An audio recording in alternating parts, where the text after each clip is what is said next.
सबसे पहले हम लोग को जानना चाहिए कि वैदिक ज्ञान श्रीमद् भागवतम ग्रंथ आने से पहले श्रील व्यास देव ने किस किस ग्रंथ की रचना किए और किसकी प्रेरणा से उन्होंने ये सब ग्रंथों को लिखा था। तो सर्वप्रथम हम लोग जानते कि भगवान श्री कृष्ण ये जो वेदों का जो ज्ञान है पहले ब्रह्मा जी को दिया था। ब्रह्मा जी को वेदों का ज्ञान दिया और ब्रह्मा जी ने वही ज्ञान अपने पुत्र नारद को दिया। नारद ने वही ज्ञान अपने शिष्य व्यासदेव को दिया और व्यासदेव ने कलियुग भविष्य में जो कलियुग आएगा कि ऐसी परिस्थिति की लोगों की स्मृति शक्ति कि वो लोग उतना याद नहीं रख पाएंगे कि पिछले दिन हम लोग क्या खाए थे, क्या सब्जी खाए, तो उसका तक हम लोग को याद नहीं है। तो फिर भगवान की अनंत लीलाएं उसको कैसे स्मरण में रख सकते हैं। तो इसी कारण व्यासदेव ने दूरदृष्टि भविष्यवाणी की अगर हम लिपिबद्ध करें भगवान की लीलाओं को, तब कोई भी व्यक्ति उस ग्रंथ को पढ़कर भगवान की लीला का रस आस्वादन कर सकते हैं। तो ऐसी भावना लेकर पहले व्यास वेद जो भगवान श्री कृष्ण ने ब्रह्मा को दिया, ब्रह्मा ने नारद को दिया, नारद ने व्यासदेव को दिया, तो व्यासदेव ने उसको विभिन्न भागों में विभाजित किया। वेदों को पहले 4 भागों में विभक्त किया। वो है यजुर्वेद, सामवेद, अथर्ववेद और ऋग्वेद, 4 वेद। और वेदों में क्या है ना, वेद का अर्थ होता है, संस्कृत शब्द वेद का अर्थ होता है ज्ञान, नॉलेज। तो वेद इतना विशाल है कि उसको और भी सरल भाव से व्यासदेव ने उसको विभाजित किया दो रूपों में, एक फिलोसॉफी, एक है स्टोरी। फिलोसॉफी का ब्रांच किया उपनिषद।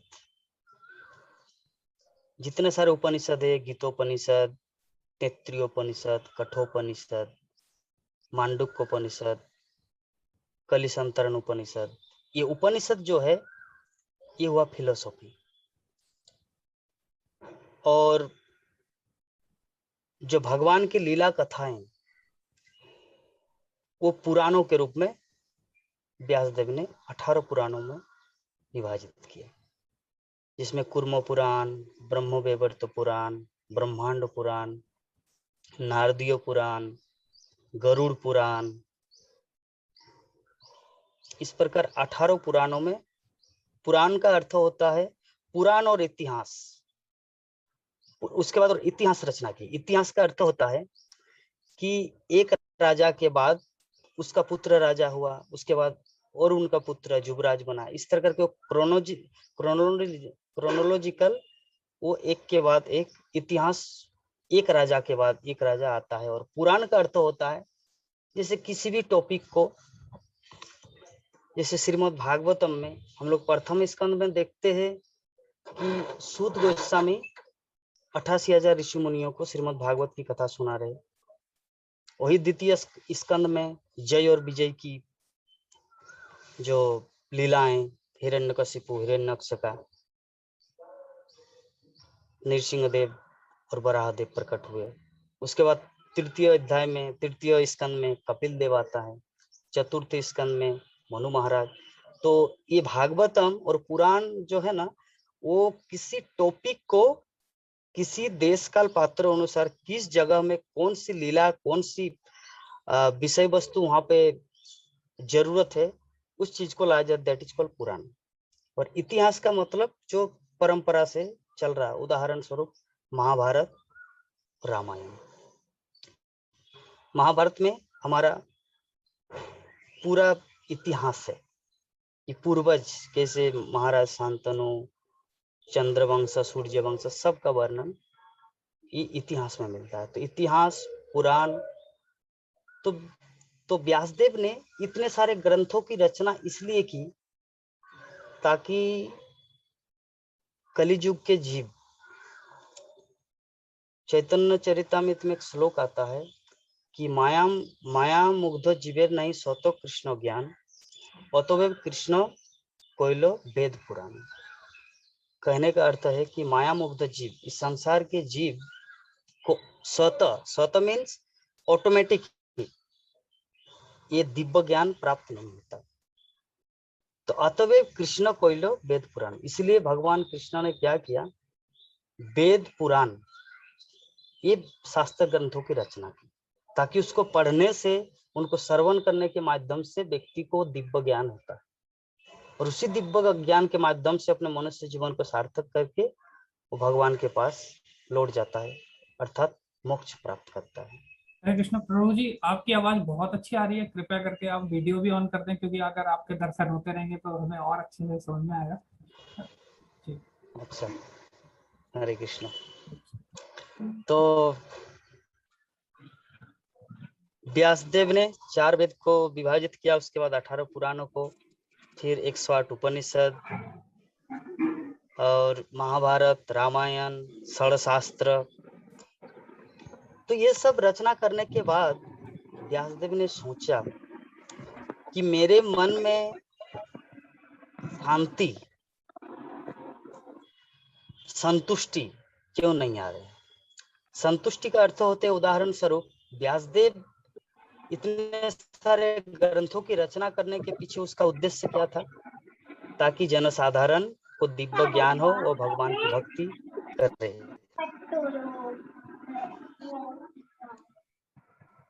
लेकिन उन्होंने देखा प्लीज सब लोग कि मेरे मन में संतुष्टि नहीं हो रही। तो मेरे मन में संतुष्टि नहीं हो रही, इसका मतलब कि मुझ में कुछ त्रुटियां हैं, कुछ भूल हुई है, जिसके कारण ही मुझ में या मेरे हृदय में संतुष्ट शांति नहीं मिल रहा है। उदाहरण स्वरूप कोई गरीब व्यक्ति अगर किसी धनी व्यक्ति के पास जाते हैं मित्र स्वरूप, और अगर वो बोलते कि प्रभु जी या सर मेरी बेटी की शादी है, तो अभी कुछ अगर आप हेल्प करेंगे तो बहुत ही अच्छा होगा। अब तो अगर धनी व्यक्ति उसको अगर 10,000 रुपया दे देते हैं अपनी बेटी की शादी के लिए, और वो उनकी बेटी की शादी हो गई, और उसके बाद वो व्यक्ति उनसे मिलने आया, तो वो पूछेंगे उसको कि कैसा रहा आपकी बेटी की शादी ना, बहुत धूमधाम से पार हो गया। तो वो जो 10,000 रुपया देने वाला व्यक्ति, धनी व्यक्ति, वो बहुत ही परम संतोष अनुभव करता है। क्यों? क्योंकि मैंने कुछ दिया था जो सही काम में लग गया और अच्छी तरह उनका बेटी की शादी पार हो गई, तो इसका मतलब मेरा दिया गया जो कंट्रीब्यूशन वो सार्थक है, तो उसको संतोष मिलता है, संतुष्टि। तो उसी प्रकार श्रील व्यासदेव ने जगतवासियों को वेद, पुराण, इतिहास ये सब दिया था, किस कारण? ताकि लोगों को ज्ञान हो और भक्ति को अपनाकर अपने जीवन को सार्थक करें। तो फिर भी व्यासदेव को क्यों संतुष्टि नहीं आ रहा था? तो ऐसी अवस्था में सरस्वती नदी के तट पर बैठकर चिंता कर रहे थे कि कौन सी त्रुटियां मुझ में हैं जिसके कारण मुझे अपूर्णता की छिन्नता का अनुभव हो रहा है। तब ऐसी अवस्था में उनके गुरुदेव श्री नारद मुनि वहां पर पधारे। नारद मुनि पधारे और व्यासदेव को डांटने लगा इस प्रकार कि ऐसे ही जीवात्मा भौतिक भोग के लिए लालायित, भौतिक भोग के लिए वो सब समय इंद्रिय तृप्ति के लिए चेष्टा करता रहता है, और आपने वेदों, पुराणों, उपनिषदों की रचना करके उसमें ऐसे कर्मकांडीय सेक्शन का इतनी मात्रा में आप बढ़ा दिए कि लोग उसमें आकृष्ट होते हैं। कहने का अर्थ है कि अगर हम ये देव की पूजा करेंगे तो इससे मुझे ये प्राप्त होगा, उसके बाद मुझे धन मिलेगा, मैं एक अच्छा घर बनाऊंगा, सुंदर पत्नी आएगी, घर में हमारा संसार बंधन, ये बंधन। तो नारद मुनि व्यासदेव को इस प्रकार डांटा। तो आपने वेदों की रचना करके लोगों को कृष्ण भक्ति की शिक्षा का ज्ञान देना चाहिए, लेकिन आपने क्या किया? आपने किया कि उनकी भोग प्रवृत्ति जैसे अग्नि जल रही है और उसमें अगर घी डाल दे तो और दहकता है। तो सिमिलरली इस जगत के, इस भौतिक जगत के बद्ध जीव सभी इंद्रिय तृप्ति के लिए लालायित रहता है और आप उसमें घी डाल दिए ज्वलंत अग्नि में। इसके लिए वो ज्यादा से ज्यादा इंद्रिय तृप्ति कर रहा है और इंद्रिय तृप्ति बंधन का कारण होता है और बंधन से व्यक्ति मनुष्य होकर अगले जीवन में पशु बन जाता है, तो उनका जीवन व्यर्थ चला जाता है। तो नारद मुनि ने उसको इस प्रकार डांटा और समझाया। तो व्यासदेव ने बोला गुरुदेव तो हम क्या करें, इसी अवस्था में हम क्या करें, आप ही बताइए। जैसे अर्जुन भगवत गीता में भगवान श्री कृष्ण को पूछा कि हे कृष्ण, एक तो मैं आपका भक्त हूँ, आप मेरे प्रभु है, आपकी इच्छा के बिना पत्ता भी नहीं हिलता और आपके अगेंस्ट में कभी जा भी नहीं सकता, और दूसरी ओर ये सभी मेरे संबंधी है, मारो तो कैसे मारो इन सबको, मैं तो मोहग्रस्त हो चुका हूँ। कार्पण्य दोष अपतः स्वभाव पृच्छामि तम धर्म सम्मूढ़ चेता, कि मैं ऐसी अवस्था में मैं अपना दिव्य ज्ञान क्या करना चाहिए क्या नहीं करना चाहिए मैं खो चुका हूँ। जश्रेयस्यान निश्चितं ब्रूहि तन्मे, तो आप ऐसा कुछ उपदेश दीजिए, ऐसा कुछ बोलिए ताकि परम मंगल हो। तब भगवान श्री कृष्ण ने अर्जुन को ज्ञान दिया। यद्यपि अर्जुन भगवान मुक्तमा है, सिर्फ व्यासदेव भगवान के अवतार है, तो उन लोगों का भ्रम नहीं होता, लेकिन ऐसा क्यों कर रहे हैं? फॉर अस, हमारे लिए, हम सब बद्ध आत्माओं को लीला के माध्यम से, कि संसार में जन्मा प्रत्येक व्यक्ति जन्म से शूद्र होता है, शूद्र मतलब अज्ञानी, तो इसीलिए हर किसी को गुरु ग्रहण करना जरूरी है। कि कोई कितना ही बड़ा, व्यासदेव इतने बड़े पंडित, चारों वेद 18 पुराण 16 शास्त्र 108 उपनिषद, लेकिन फिर भी उसके मन में डाउट था कि मैंने कुछ त्रुटियां की। उसी प्रकार इस संसार में हर व्यक्ति जो अब तक कोई कृष्ण भक्तों को गुरु रूप में स्वीकार नहीं किया है, हो सकता है अपने आप को माने कि मैंने कोई त्रुटियां नहीं की, लेकिन उनके अंदर भी त्रुटियां हैं, जिसके कारण उनको आनंद नहीं मिल रहा है। तो व्यासदेव को इस प्रकार नारद मुनि अनेक प्रकार से उसको डांटा भी और समझाया भी। एक काम करो, आप एक ऐसे ग्रंथ की रचना करो जिसमें भगवान की अलौकिक लीला, अमल, अमल पुराण, अमल मीन्स जिसका इस भौतिक जगत से कोई संबंध ना हो। ये जो 18 पुराण है ये 3 भागों में विभाजित है। 6 पुराण है सत्वगुण का, 6 पुराण है रजोगुण का और 6 पुराण है तमोगुण का। ये 3 भागों में क्यों बांटा गया इन पुराणों को? क्योंकि कुछ कुछ लोग इस संसार में हैं जो मांस खाने के आदी है, मांस खाना चाहते हैं, मदिरा पीना चाहते हैं, तो ऐसे लोगों के लिए क्या करें? तो वेदों में उसका भी निहित दिया गया कि क्या करना चाहिए और क्या नहीं करना चाहिए। तो पुराणों में, उस तामसिक पुराणों में ये सब वर्णन है कि अगर आप सच में मांस खाना चाहते हो तो अमावस्या की रात में, वो भी गाय को नहीं, जो सबसे निम्न प्राणी है जैसे सुअर, बकरी, ये सब जो निम्न प्राणी, चंडाल लोगों की बात है, ये पुराणों में वर्णन है, वेदों में वर्णन है।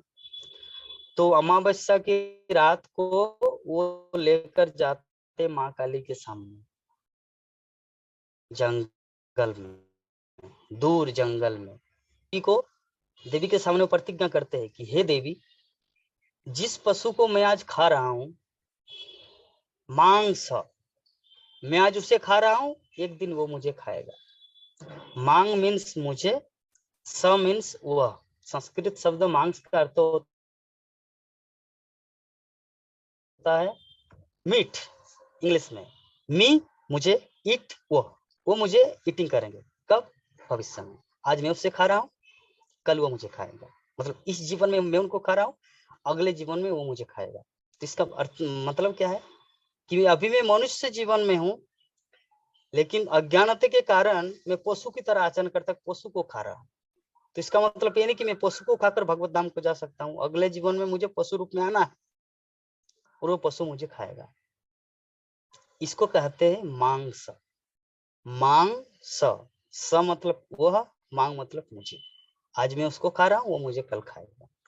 तो ये तामसिक पुराणों में कुछ कुछ चीजें वर्णन है, क्योंकि शास्त्रों में सब कुछ उपलब्ध है। वेदों में सब तरह का, जैसे चोर जो चोर होता है वो भी काली की पूजा करते हैं और चोरी करने जाते हैं।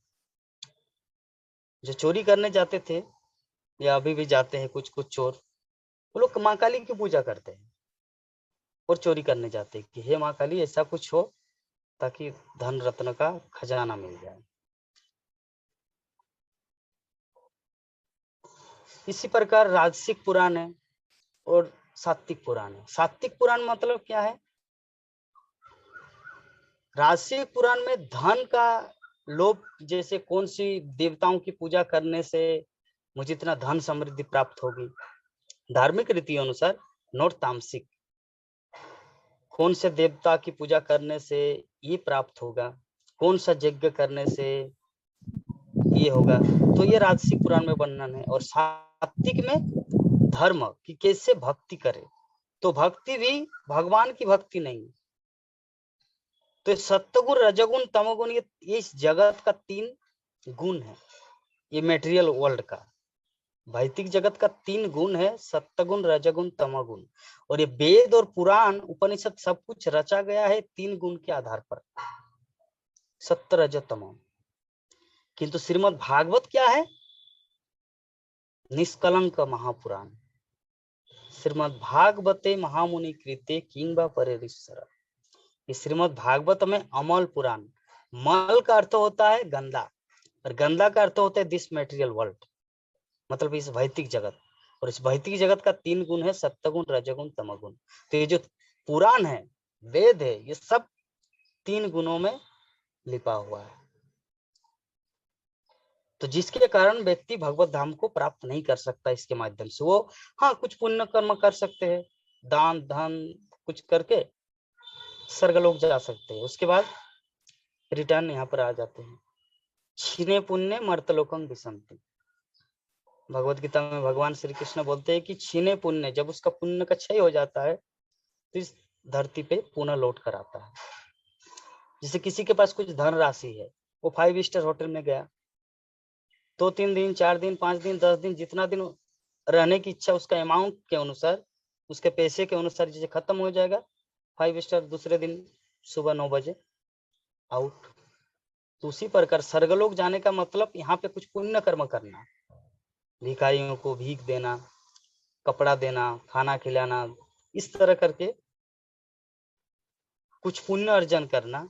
पुण्य मतलब धन 5 स्टार में जाने के लिए, तो ये पुण्य के माध्यम से स्वर्गलोक जा सकते हैं। उसके बाद क्या है, उसकी गति, स्वर्गलोक जाके भी रिटर्न आना पड़ेगा। तो क्या जरूरत है स्वर्गलोक जाने का? इसीलिए ऐसा कुछ ऐसे जगह में जाना है जहां पर लौट के आना ना पड़े, वो है भगवान का धाम, भगवत धाम।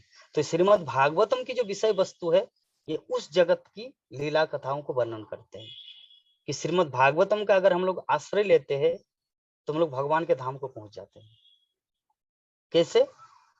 पद्म पुराण में इसका उल्लेख आता है। पद्म पुराण में देवी सती मीन्स पार्वती भगवान शिव से प्रश्न किया कि हे प्रभु, कलियुग के लोग इतने पापी होंगे, इतना दुराचारी, अत्याचारी, वो लोग न तपस्या करेंगे, न सुंदर ढंग से कुछ तपस्या, पुण्य, यज्ञ, हवन कुछ नहीं करेंगे, तो ऐसी अवस्था में उन लोगों का उद्धार कैसे होगा प्रभु? ये देवी पार्वती ने भगवान शिव से पूछा था। तो भगवान शिव ने उत्तर दिया कि हे देवी, इस संसार में श्रीमद् भागवत पुराण वो सीढ़ी है। सीढ़ी का अर्थ होता है, एक श्लोक आता है, तमादि देवम करुणा निधानम तमाल वर्णम सुहृत अवतारम, अपार संसार समुद्र सेतु भजा महाभागवत स्वरूपम। इसका अर्थ है, देवी पार्वती को भगवान शिव समझा रहे कि हे देवी, तमादि देवम करुणा निधानम, एक ऐसे व्यक्ति है इस संसार में, इस ब्रह्मांड में या आध्यात्मिक जगत में, तमादि देवम करुणा निधानम, वो करुणा के सागर है। करुणा, निधि मतलब सागर, और करुणा मतलब कृपा, दया। तमाल वर्णम सुहृत अवतारम, और वो तमाल वर्ण है। तमाल मीन्स तमाल वृक्ष जो वृंदावन में रहता है, यानी कृष्ण का रंग। तमाल वर्ण सुहृत अवतारम, और उसका अवतार किस लिए हुआ है? सुहृत है वो। सुहृत मतलब 3 तरह के व्यक्ति होता है, एक है बंधु, मित्र और सुहृत। तो जो सुहृत होता है वो उसके वास्तविक मंगल की कामना करते हैं। तो सुहृत अवतारम, अवतार का अर्थ होता है अवतरित होना, मतलब कोई चीज ऊपर में रखा हुआ है उसको नीचे आना। अवतरण का शाब्दिक अर्थ होता है नीचे अवतरित, नीचे आना, दैट इज कॉल्ड अवतरण। तो भागवतम क्या है? इस जगत का वस्तु नहीं है।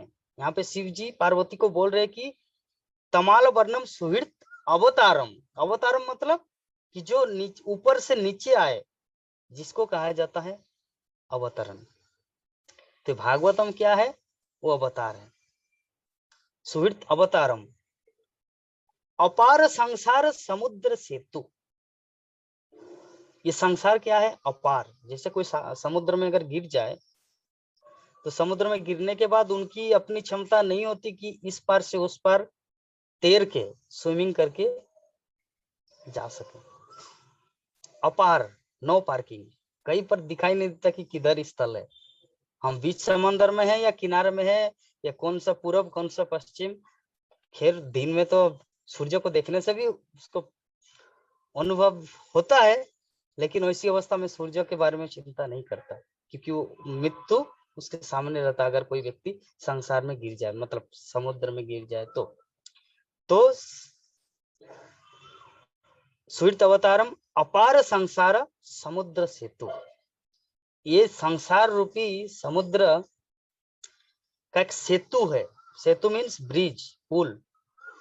अपार संसार समुद्र सेतु भजा मह भागवत स्वरूपम, ये भागवत जो ग्रंथ है यही है वो सेतु, यही है वो ब्रिज, यही है वो पुल, जिसके माध्यम से व्यक्ति इस पार से उस पार, मीन्स इस भौतिक जगत से इस घनघोर ये जन्म मृत्यु का जो हमारा संसार है, जन्म के बाद मृत्यु, मृत्यु के बाद जन्म, जन्म के बाद मृत्यु, मृत्यु के बाद जन्म, इस तरह जो निरंतर क्रम चलता रहता है, भवरोग। तो अपार संसार समुद्र सेतु भजा मह भागवत स्वरूपम, तो भागवत जो ग्रंथ है, ये भागवतम के माध्यम से ही वो व्यक्ति उस पार को जा सकते हैं। जैसे समुद्र में अगर कोई व्यक्ति गिर गया तो उसको के माध्यम से, जहाज के माध्यम से बचा जा सकता है। तो अगर उसे एक ब्रिज मिलता है तो ब्रिज के माध्यम से इस पार से उस पार जा सकते हैं। तो ये संसार रूपी जो समुद्र है, इसका एकमात्र ब्रिज यही है श्रीमद् भागवत। तो देवी पार्वती का जो प्रश्न था कि हे प्रभु, कली युग में इस तरह पतित आत्माओं की रक्षा के लिए वो लोग कैसे उद्धार होंगे, आप उसका कुछ उपाय बताइए। तब शिव जी ने जो बताया पद्म पुराण में लाखों युग, लाखों वर्ष पूर्व, कि हे देवी, अगर कोई श्रीमद् भागवतम का आश्रय लेता है, श्रीमद् भागवतम की कथा को सुनता है, तो वो व्यक्ति इस जगत से तर जाता है, मतलब भगवत नाम को प्राप्त करता है। तो नारद मुनि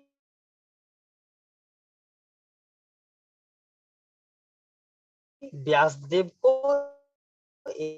यही चीज के बारे में बोला कि आपने इतने सारे से करना, क्योंकि रचना क्यों करनी होगी, क्योंकि पहले जो वैदिक ज्ञान था वो स्रोत पंथा था। स्रोत पंथा का अर्थ होता है गुरुदेव अपने शिष्य को वो दिव्य ज्ञान के बारे में बताते हैं, और वो शिष्य जब एक दिन गुरु बनता है वो अपने शिष्य को वो ज्ञान बताते हैं, जिससे कहते गुरु शिष्य परंपरा।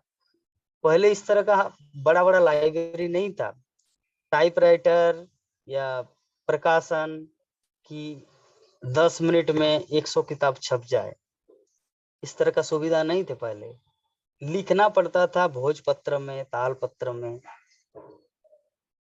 तो नारद मुनि की कृपा से, नारद मुनि के आज्ञा अनुसार श्रील व्यासदेव ने ये श्रीमद् भागवतम की रचना की। तो वही श्रीमद् भागवतम जो हम लोग अभी शुरू करेंगे, उसमें 3 जो श्लोक है वो 3 श्लोक है मंगलाचरण। मंगलाचरण का अर्थ होता है कोई भी कार्य, कोई भी चीज करने से पहले अगर हम लोग मंगलाचरण करते हैं तो वो शुभ होता है, उसमें कोई बाधाएं, कुछ विपत्तियां नहीं आती। तो मंगलाचरण अभी आप सभी मेरे साथ साथ वो श्रीमद् भागवतम के श्लोक को उच्चारण करेंगे। आशीष प्रभु जी उसको स्क्रीन में सबके लिए प्रेजेंट कर रहे हैं। जी प्रभु।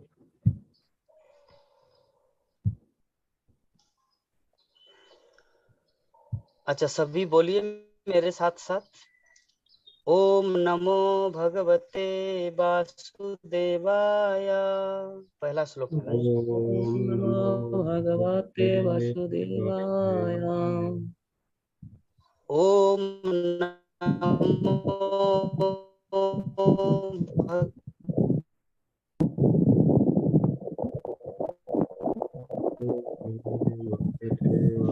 ओम नमो भगवते वासुदेवाय। भगवते वासुदेवाय।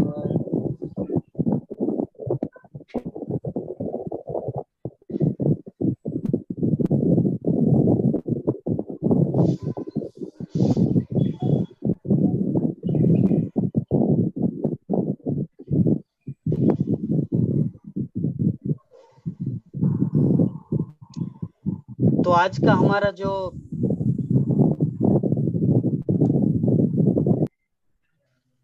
स्कंद है, प्रथम स्कंद का प्रथम अध्याय और पहला नंबर श्लोक।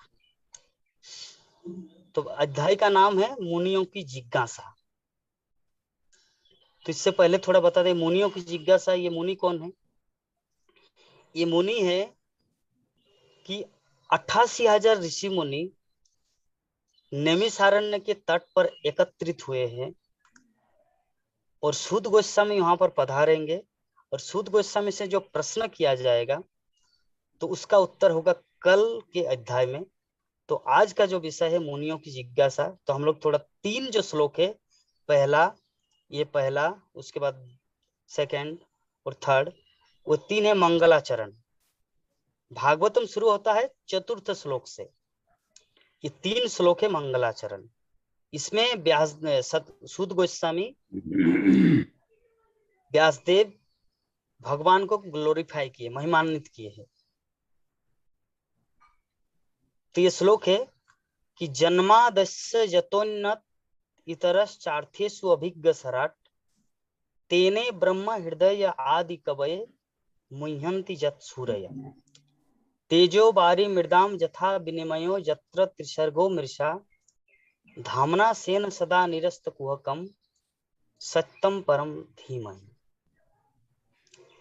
तो पहले हम लोग श्लोक को उच्चारण सभी कर लेते हैं। अगर आप लोग अनम्यूट, कोई बात नहीं, आप अपने मैं पहले बोलूंगा, उसके बाद आप लोग मन से या उच्चारण करके बोल देना। यहाँ पे स्क्रीन में या एक साथ आवाज होने का कोई ऐसा जरूरत नहीं है।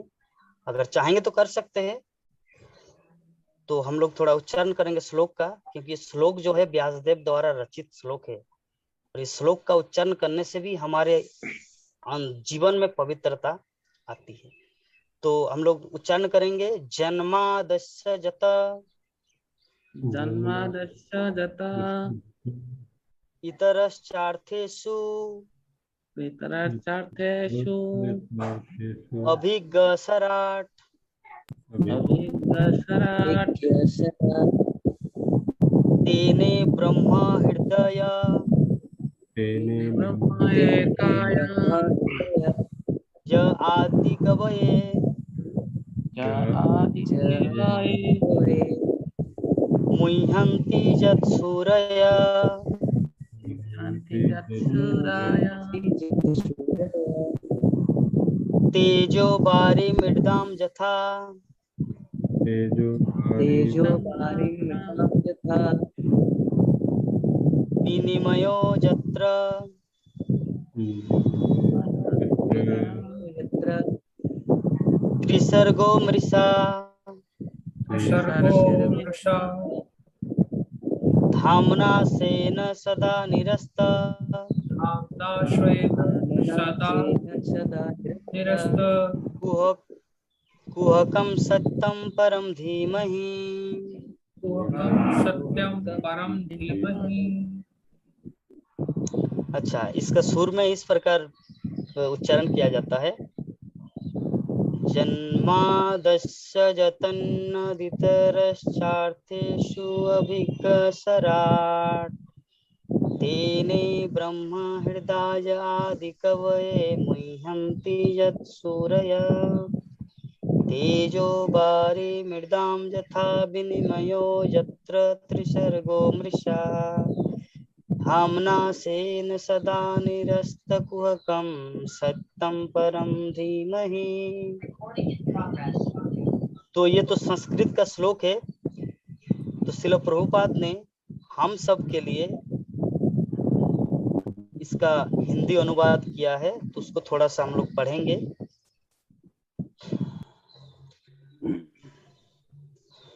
प्रभु जी थोड़ा स्क्रॉल कीजिए जी जी। ताकि सबको सुविधा हो।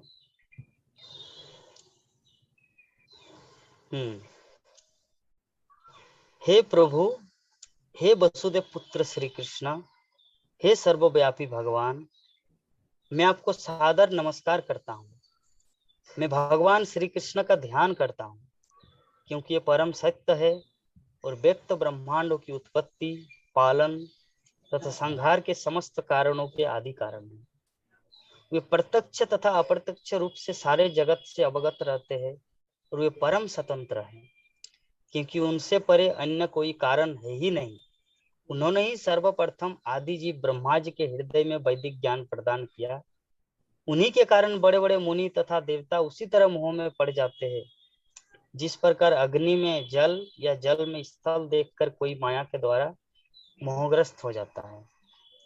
उन्हीं के कारण ये सारे भौतिक ब्रह्मांड, जो प्रकृति के 3 गुणों की प्रतिक्रिया के कारण अस्थायी रूप से प्रकट होते हैं, वास्तविक लगते हैं, जबकि ये अवास्तविक होते हैं। मैं उन भगवान श्री कृष्ण का ध्यान करता हूं जो भौतिक जगत के भ्रामक रूपों से सर्वथा मुक्त अपने दिव्य धाम में निरंतर वास करते हैं। मैं उनका ध्यान करता हूं क्योंकि वही परम सत्य है। हरे कृष्ण। हरे कृष्ण। तो ये है श्रीमद् भागवतम के मंगलाचरण का पहला श्लोक। तो इसमें भगवान को प्रणाम कर रहे हैं श्रील व्यासदेव कि हे प्रभु, हे वसुदेव पुत्र श्री कृष्ण। यहाँ पर वसुदेव पुत्र श्री कृष्ण क्यों कहा गया है? क्योंकि भगवान श्री कृष्ण के अनंत अवतार है। रामादि मूर्ति से कला नियमेन तिष्ठन् नानावतारम अकरोस भुवनेषु किंतु। ब्रह्मा जी ब्रह्म संहिता में बताते हैं कि रामादि मूर्ति सो मतलब भगवान राम वराह, नृसिंह, कूर्म, मत्स्य इस तरह भगवान के अनंत अवतार है। वो सब क्या है? रामादि मूर्ति से कला नियमेन तिष्ठन्, वो सब कला है, पार्सल, नोट पूर्ण। नाना अवतारम अकराद भुवनेषु किंतु, मतलब ये नाना अवतार इस भूगोल में, इस पृथ्वी लोक में आते रहते हैं। भुवनेषु किंतु कृष्ण स्वयं समभवत परम पुमांज, मतलब भगवान श्री कृष्ण, आप अभी स्क्रीन को बंद कर दीजिए पर। कृष्ण स्वयं समभवत परम पुमांजो गोविंदम आदि पुरुषम तमहम भजामि, मतलब भगवान के अनंत अवतार है, तो वो सब कला है, ये कला के कला अंश, किंतु कृष्ण स्वयं समभवत परम पुमांज गोविंदम आदि पुरुषम तमहम भजामि। तो यहाँ पर जो उत्तर दिया गया है कि भगवान श्री कृष्ण हे प्रभु, पहले संबोधन कर रहे हैं कि हे प्रभु, और कौन है वो प्रभु? वसुदेव पुत्र श्री कृष्ण। वसुदेव और वासुदेव में अंतर यही होता है, वसुदेव का अर्थ होता है भगवान कृष्ण के पिता को वसुदेव कहा जाता है, और भगवान का एक नाम वासुदेव है। वसुदेव और वासुदेव, वासुदेव कृष्ण है और वसुदेव भगवान के पिता है। तो यहाँ पर व्यासदेव ने पहले श्लोक में ही हमारे मन के जितने सारे भ्रम है उसको दूरीभूत कर रहे हैं, क्योंकि हमारे मन में विभिन्न प्रकार का भ्रम है। भ्रम किस प्रकार? दुर्गा भगवान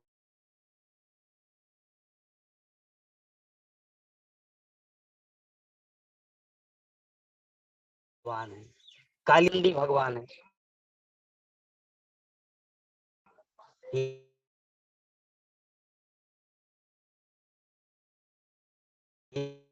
कृष्ण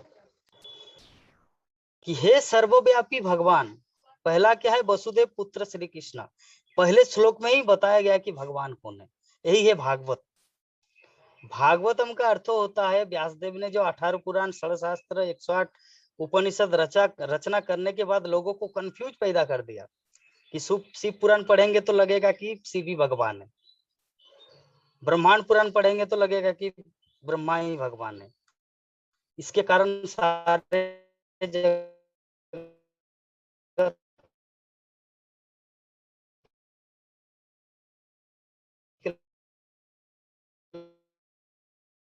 लोग भ्रमित है, हु इज द। तो अभी ब्याह दिया कि वो भगवान कौन है? भगवान श्री कृष्ण है।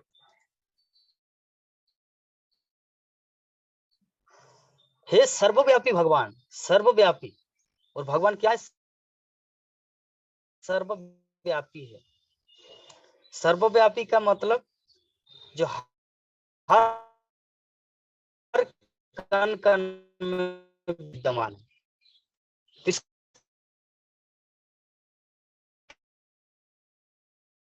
जब हस्तिनापुर में कौरवों द्वारा जो चीरहरण किया जा रहा था, तो उस समय भगवान श्री कृष्ण उस महल में उपस्थित नहीं थे। तो जब द्रौपदी ने देखा कि 5 मेरे पति दिग्गज, किस तरह का दिग्गज? कि अर्जुन के एक बाण से पूरा पृथ्वी कांप जाए, इस तरह की क्षमता अर्जुन के बाण में थी। भीम के एक आघात से, एक मुष्टि प्रहार से पूरा पृथ्वी हिल जाता था। तो ऐसे ऐसे महान महान पति सामने रहते हुए भी द्रौपदी को लज्जित, मतलब अपमानित किया जा रहा था। तब द्रौपदी ने सोचा कि यार, ऐसी अवस्था में ये ना मेरे पति, ना मेरे ताऊ मीन्स धृतराष्ट्र, ना भीष्मदेव, कोई भी सहायक नहीं होंगे। एकमात्र गोविंद वासुदेव कृष्ण ही मेरी सहायता कर पाएंगे। तो द्रौपदी ने उसी समय भगवान को पुकारने लगे। तो क्या भगवान उस समय उस महल में तो नहीं थे? तो द्रौपदी वहां पर भगवान का नाम उच्चारण कर रही थी कि हे प्रभु, हे गोविंद, आप ही मेरी लाज रख। लेकिन भगवान सर्वव्यापी है, इसका प्रमाण है कि द्रौपदी उस महल के अंदर से पुकार रही थी, भगवान उपस्थित होके पहाड़ पहाड़ पर्वत साड़ियां द्रौपदी को प्रदान की। तो इसके पीछे भी एक लीला है कि जब शिशुपाल को वध किया था भगवान श्री कृष्ण राजसू यज्ञ के समय, शिशुपाल को वध किया था, तो सुदर्शन चक्र में भगवान श्री कृष्ण की अंगुली में थोड़ा सा खून रक्त आए थे। तो यही चीज द्रौपदी सामने खड़ी देख रही थी, तो उन्होंने नया साड़ी फाड़कर भगवान की अंगुली को बांध दी। तो भगवान तो जानते ही वो कृतज्ञ, वो किसी के मतलब कोई भगवान के लिए थोड़ा सा भी कुछ करता है ना, तो भगवान उसके फल स्वरूप उनको प्रतिदान देते हैं। तो भगवान तुरंत एक ही मिनट के अंदर साड़ी बांधना मतलब कपड़ा बांध दिए और तुरंत बोले कि द्रौपदी, आप इतना महंगा साड़ी फाड़ती है भाई, मेरी बहन, मेरी प्यारी बहन।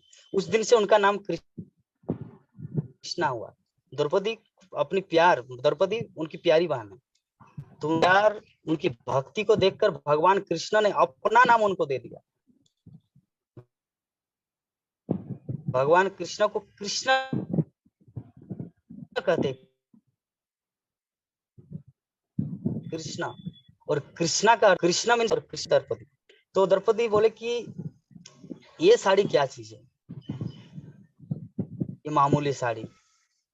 उतने भरी महफिल में, उतने भरी सभा में द्रौपदी ने ऐसी बात जब बोले, तो भगवान श्री कृष्ण ने बोले कि समय आने पर एक एक धागा का ऋण चुकाऊंगा। मतलब वो जितना धागा अंगुली में, भगवान कृष्ण की अंगुली में बांध दिए थे द्रौपदी ने, तो द्रौपदी को उन्होंने प्रतिज्ञा किया कि समय आने पर एक एक धागा का ऋण चुकाऊंगा। तो वो समय था कब? जब द्रौपदी का चिरहरण हो रहा था। तो उस समय भगवान कृष्ण वहां पर आए और पर्वत की मात्रा में कपड़े प्रदान किए। दुशासन थक गया, लेकिन फिर भी साड़ी की जो क्वांटिटी, जो मात्रा, द्रौपदी की लाज रख ली भगवान कृष्ण ने। दूसरा है प्रहलाद महाराज, सर्वव्यापी। शब्द आता सर्वव्यापी, कि भगवान सर्वव्यापी है। व्यासदेव यहाँ पे जो श्रीमद् भागवतम का पहला श्लोक में जो मंगलाचरण किए हैं, उसमें कितनी प्रामाणिकता है, कितना परम सत्य उसका एस्टेब्लिश किया जा रहा है। सर्वव्यापी।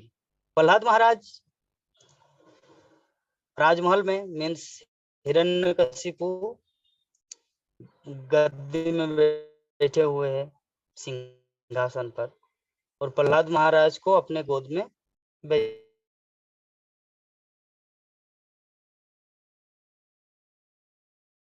बिठा के रखे हैं। अच्छा बताइए, तो गुरु पिताश्री एकमात्र व्यक्ति का कर्तव्य यही होता है कि वो घर, अन्यथा ये जीवन व्यर्थ का है। तो हिरण्यकशिपु को बहुत क्रोध आया, क्योंकि सारे जगत के लोग हिरण्यकशिपु को भगवान के रूप में मानते थे, एक्सेप्ट प्रहलाद महाराज। प्रहलाद महाराज को छोड़कर, जैसे अभी वर्तमान जगत की जो हमारे दुनिया में जितने सारे जनसंख्या है, वो है 850 जनसंख्या, 850 मनुष्य, 8.5 जनसंख्या वर्तमान में जगत में। तो 850 करोड़ में से अगर एक व्यक्ति अगर छूट जाए तो उससे क्या प्रभाव, क्या फर्क पड़ता है? कुछ भी नहीं। लेकिन हिरण्यकशिपु को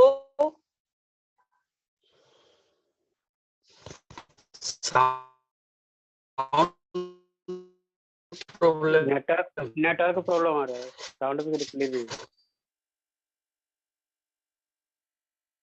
सुन पा रहे सभी प्रभु जी? हरे कृष्णा। हाँ प्रभु जी, थोड़ा बहुत बीच बीच में अभी कट रहा था, बाकी तो सही था। अभी बीच बीच में थोड़ा सा कट हो रहा था। अच्छा ठीक है। तो थोड़ा देर प्रहलाद वीडियो को अनम्यूट कर महाराज, लीजिए। ओके ठीक है।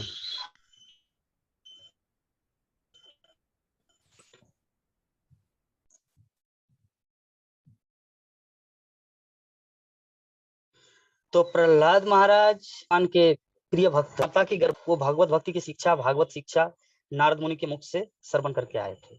मतलब नारद मुनि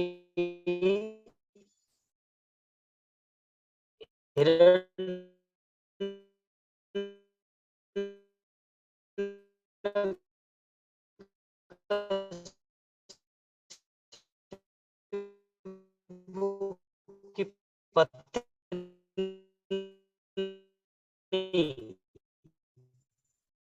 गया तो कुछ जो श्रीमद् भागवत की कथा सुनाए थे, प्रहलाद महाराज गर्भ में रहते हुए समस्त कथा को श्रवण किए, जिसके तो हिरण्यकश्यप भगवान विष्णु की शरण ग्रहण कर हो गया कि वो सिंहासन से प्रहलाद महाराज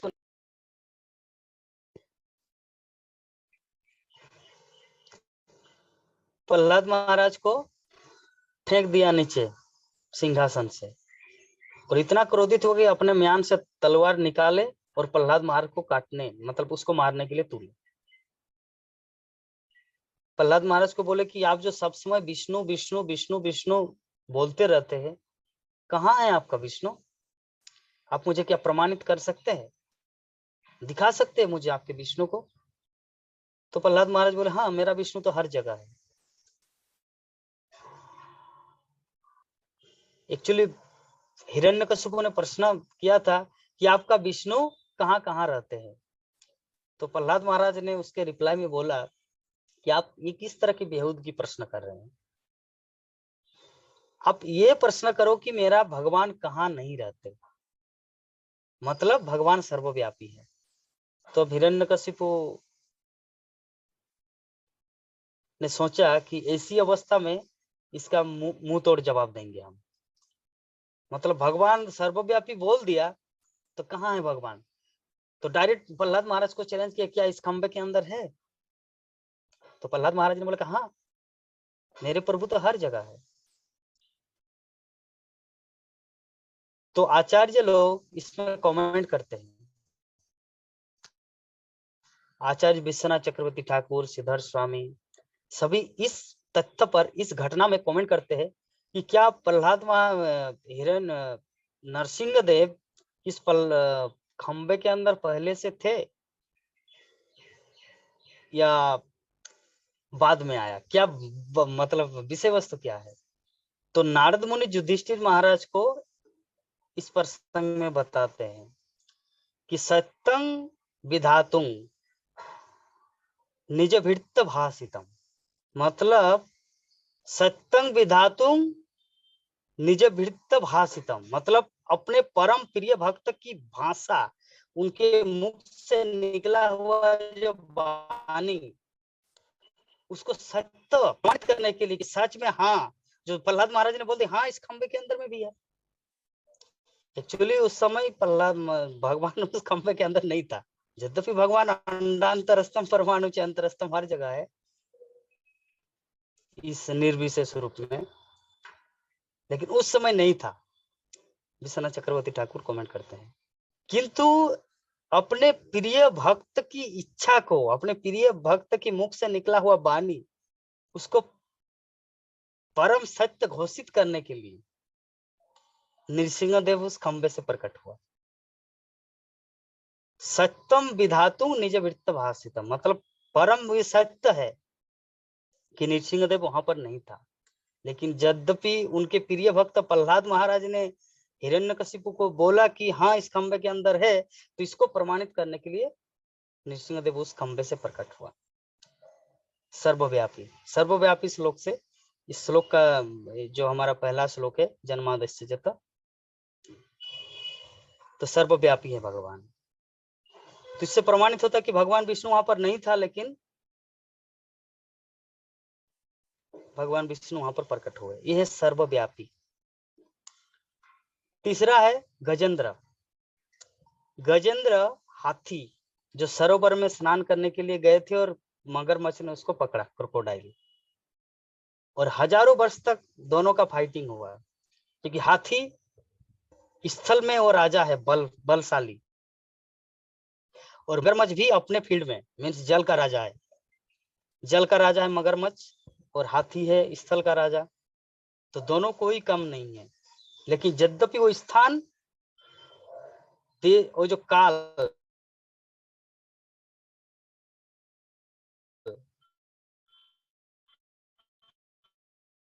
ये परिवेश के अनुसार है कि परिवेश उसको बलवान बनाते हैं।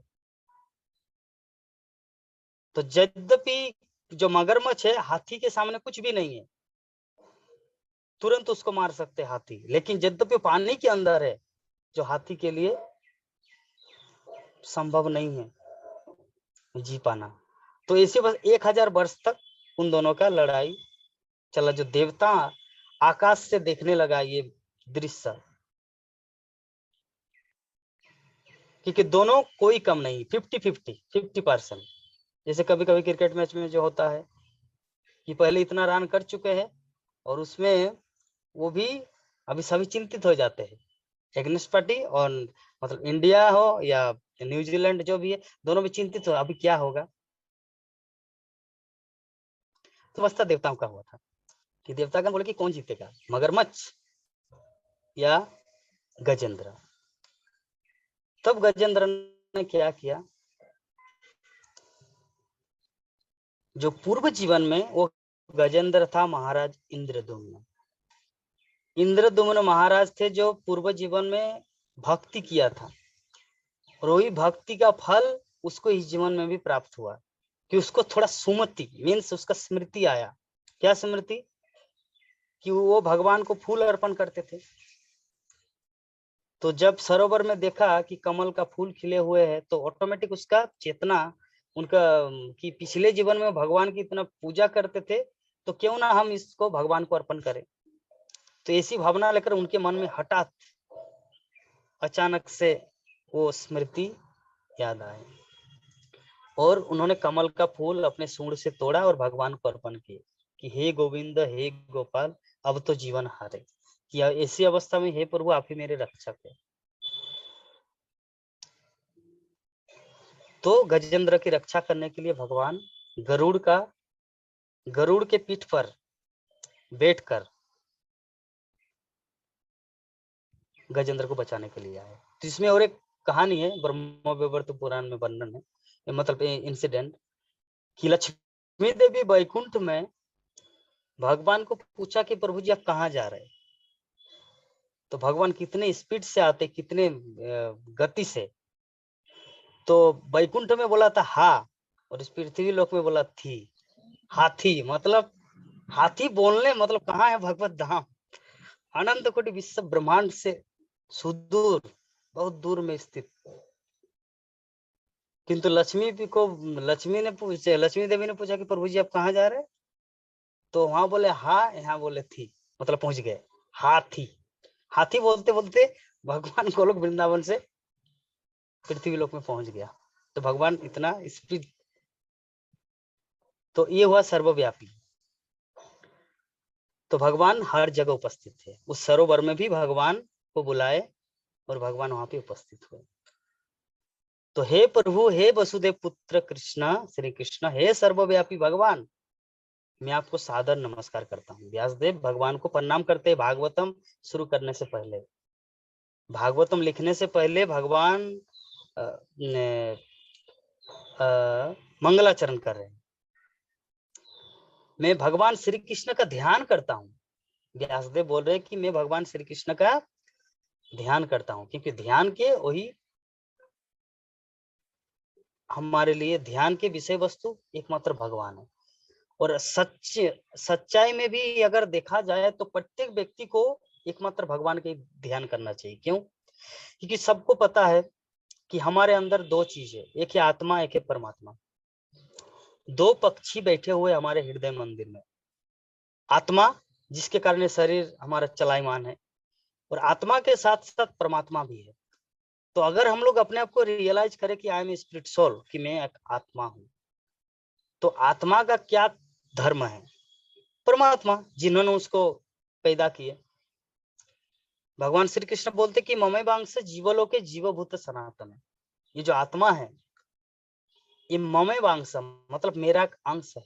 ममेवांश जीवलोके, इस लोक में मतलब इस पृथ्वी लोक में या ब्रह्मांड के किसी भी स्थान में, जीवलोक है जहां पर जीव, जहां पर आत्मा रहती है, चाहे सत्यलोक हो, स्वर्गलोक हो, ब्रह्मांड ब्रह्मलोक हो, जहां भी हो।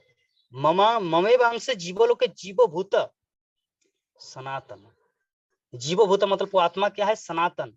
सनातन का अर्थ होता है न उसको काटा जा सकता है, न उसको मारा जा सकता है, न वो ऐसा नहीं कि उनका जन्म हुआ न उनका मृत्यु होगा। सनातन का अर्थ होता है शाश्वत, इटर्नल, जो हमेशा एक जैसा रहेगा।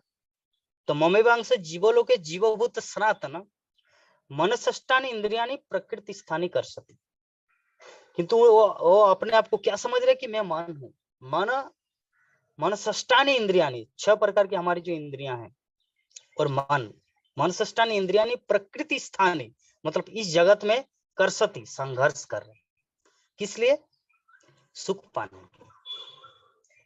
तो सुख पाने के लिए वो इस संसार में विभिन्न प्रकार से संघर्ष कर रहे, कठोर श्रम कर रहे, जिसके कारण वो अपने आप को भूल चुका है। अगर वो अपने आप को जान पाए कि मैं आत्मा हूं और मेरा जो प्रभु है वो परमात्मा भगवान श्री कृष्ण है, तब वो उसका ध्यान करेंगे। तो यद्यपि हम सबको पता नहीं कि भगवान कौन है और मेरा उनके साथ रिश्ता क्या, जिसके कारण हम लोग भगवान का ध्यान नहीं कर पाते।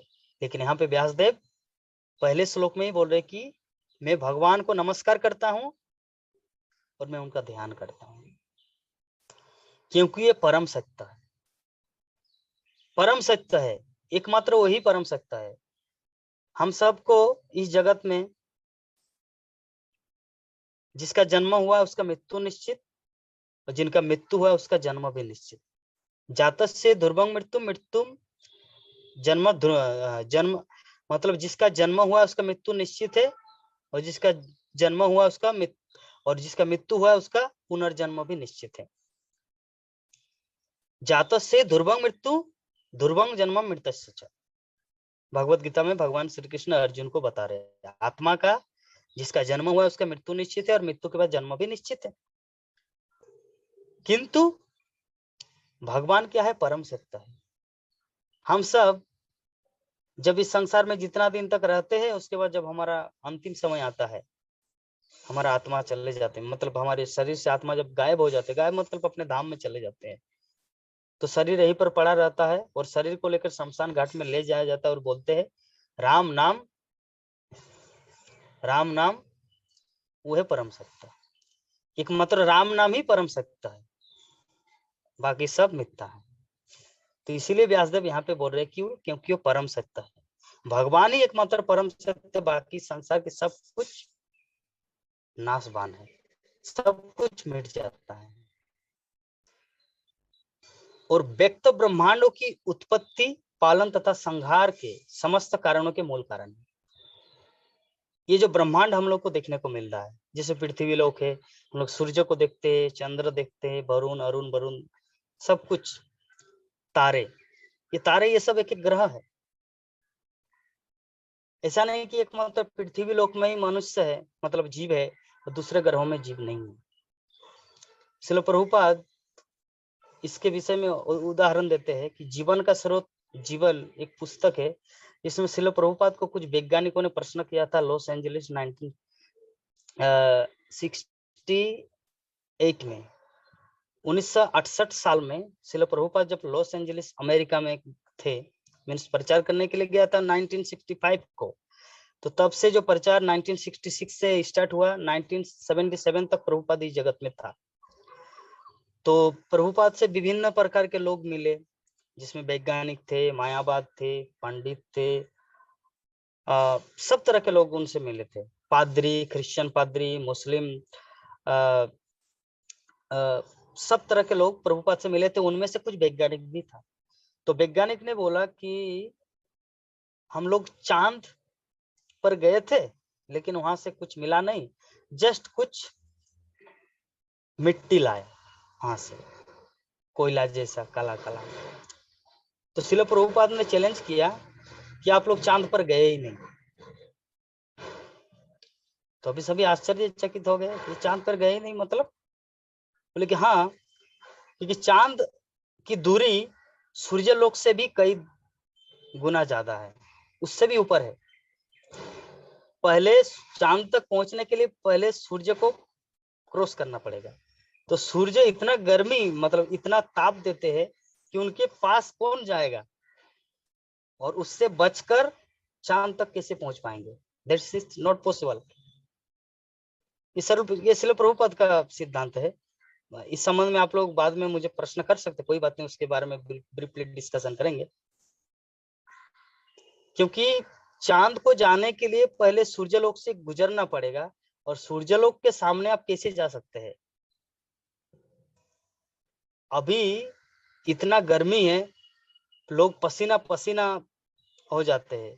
यद्यपि भारत एक उष्ण कटिबंध का देश है, जिसके कारण थोड़ा सा गर्मी मिलता है, अदरवाइज दूसरे देशों में तो बर्फ ठंडे में जीना पड़ता है। खैर, बोलने का भाव यही है कि गर्म भी हम लोगों को सहन नहीं होता कभी कभी, इस तरह का सूर्य तापमान, इतना टेम्परेचर हाई होता है। तो पृथ्वी लोग इतना दूर है सूर्य से, फिर भी तो कोई प्लेन या रॉकेट किसी भी जिस भी यान से वैज्ञानिक लोग गए हैं, उस सूर्य को कैसे क्रॉस करेंगे? चांद को जाने के लिए कोई दूसरा रोड तो नहीं है, सूर्य लोक से गुजरना पड़ेगा। इसका मतलब वो लोग गए ही नहीं। तो श्रील प्रभुपाद ने उन सबको दृष्टांत दिया। तो उसके बाद वैज्ञानिक ने दूसरा प्रश्न किया कि नहीं, हम लोग गए थे लेकिन वहां पे कोई जीवन नहीं, मतलब कोई वहां पे जीवात्मा है ही नहीं। तो श्रील प्रभुपाद बोले कि दिस इज नॉनसेंस, ये बकवास है, व्यर्थ की बात है ये। क्योंकि ऐसा कोई जगह नहीं है जहां पर आत्मा नहीं रहती, क्योंकि भगवत गीता में कहा गया है आत्मा सर्वगत। सर्वगत का अर्थ होता है आत्मा की इतनी क्षमता है कि किसी भी जगह रह सकता है। यद्यपि हम आत्मा के साथ, हम मनुष्य प्राण पानी में ज्यादा दिन तक नहीं रह सकते, मछली स्थल में ज्यादा दिन तक नहीं रह सकते। तो जरा देखिए, श्रील प्रभुपाद उन सबको समझाया कि हमारे पृथ्वी लोक में ही ये समुद्र भी है, पानी सरोवर, जिसमें बहुत सारे जल जंतु पाए जाते हैं, और स्थल में हम सब मनुष्य पशु पक्षी यहाँ पे वास करते हैं। तो उसमें उसका जो जलवायु, वहां पे रहने की जो वातावरण हमारे लिए अनुकूल नहीं है, और उनके लिए हमारे स्थल में रहना अनुकूल नहीं है।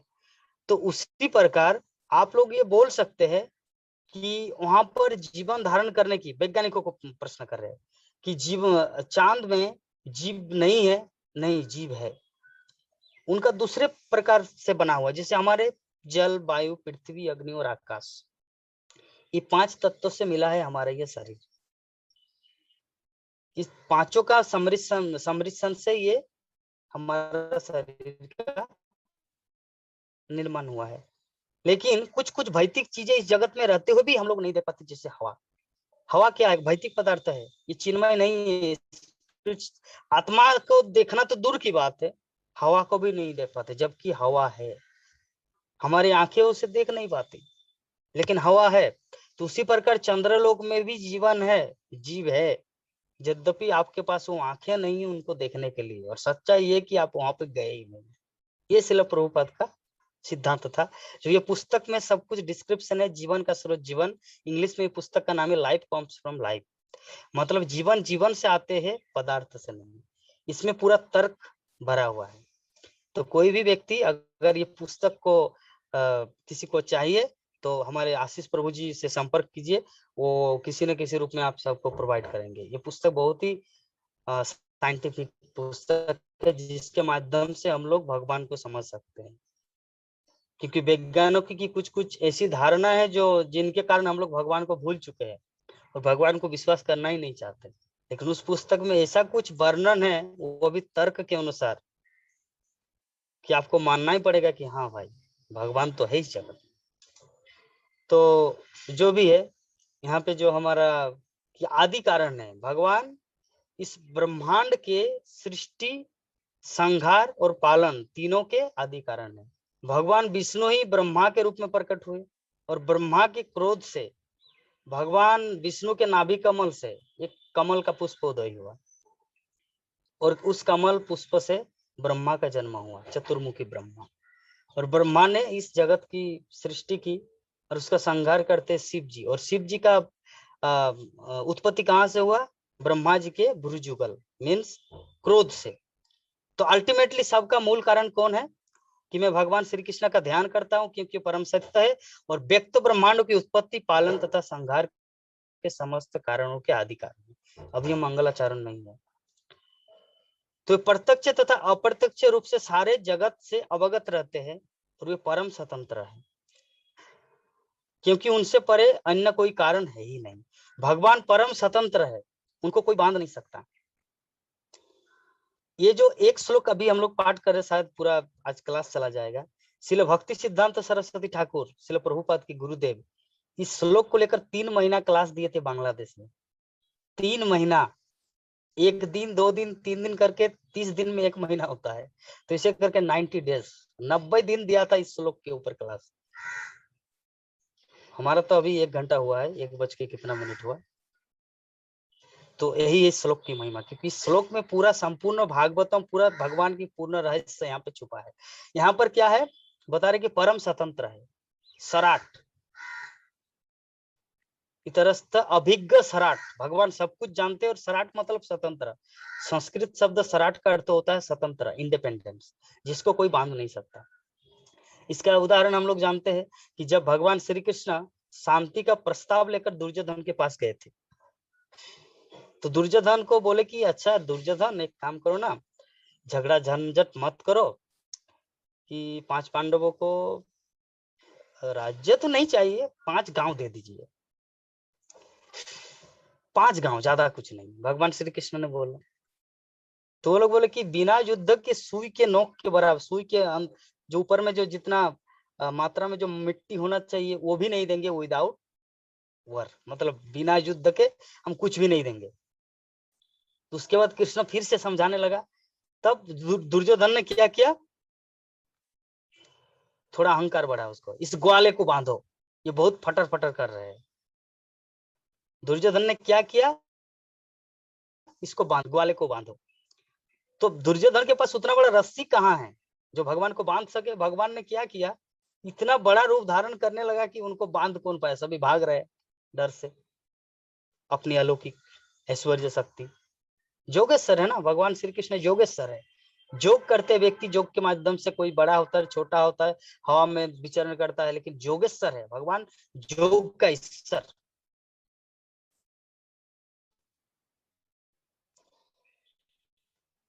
तो इसलिए दुर्योधन उसको पकड़ नहीं पाए। इसे कहते स्वतंत्र, जिसको कोई बांध नहीं सकता। माता को कितना बांधने का प्रयास किया।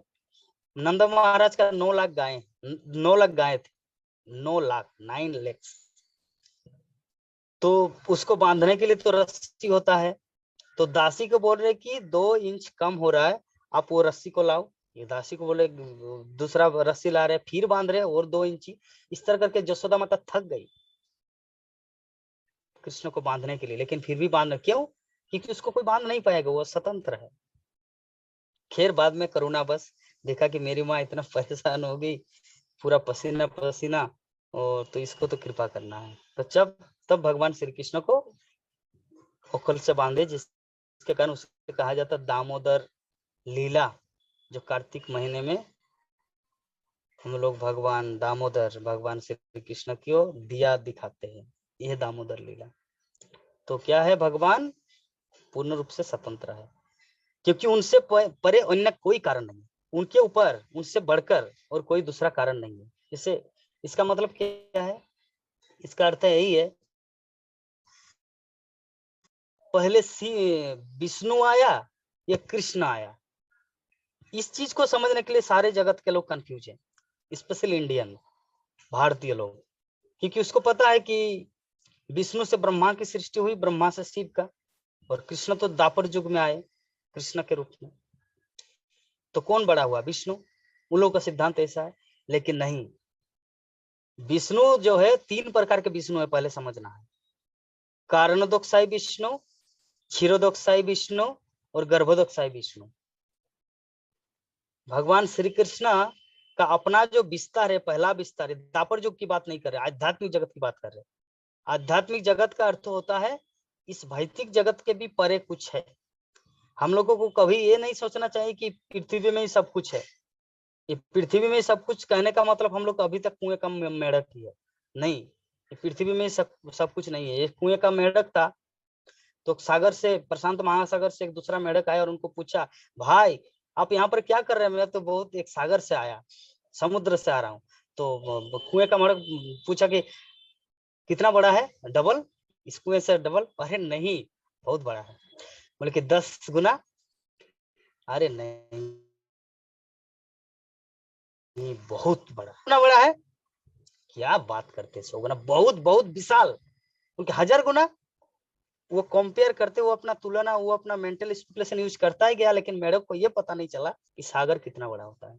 तो उसी प्रकार हम लोगों को इतना ज्ञान नहीं है। जब तक शास्त्र ग्रंथ की या गुरु परंपरा धारा से कोई गुरुदेव की कृपा, जब तक हम लोग को वैदिक ज्ञान प्राप्त नहीं होता, तब तक हम लोग उस कुएं का मेढक की तरह ही रहेंगे और बोलेंगे इस पृथ्वी के आगे और कुछ नहीं है। मरना मतलब मर गए, खलास, एवरीथिंग। नो, इससे परे भी एक जगत है जिसे कहा जाता है आध्यात्मिक जगत, जहाँ पे भगवान इस जगत में आते हैं। अवतरण, वो पहले जो बताया अवतरण, अवतरित होने का मतलब जो ऊपर से नीचे की ओर आए, दैट इज कॉल्ड अवतरण, जो नीचे उतरता है। तो भगवान श्री कृष्ण जो यहाँ पे देवकी और वसुदेव के घर में, मतलब जेल खाने में, कंस के कारागार में भगवान कृष्ण आविर्भूत हुए। तो अभी थोड़ा विचार करना चाहिए कि देवकी वहां पर लेटी हुई थी और भगवान विष्णु क्या किया? चतुर्भुज नारायण के रूप में प्रकट हुआ कारागार में। तो देवकी बोले कि यही पुत्र, आप कृपा करके इस रूप को आप बंद करो, क्योंकि अगर कंस को पता चलेगा वो आपको मारने आएंगे, क्योंकि मेरा ऑलरेडी 6 पुत्र को मार चुका है। उसको पता नहीं कि ये भगवान है। तो एक्चुअली चतुर्भुज रूप में भगवान कृष्ण विष्णु वहां पर क्यों प्रकट हुए? क्योंकि उससे पहले जो देवकी और वसुदेव 3 जन्म ऑलरेडी, जैसे कृष्णगर्भ, सुतपा और वामन देव का माता पिता, जैसे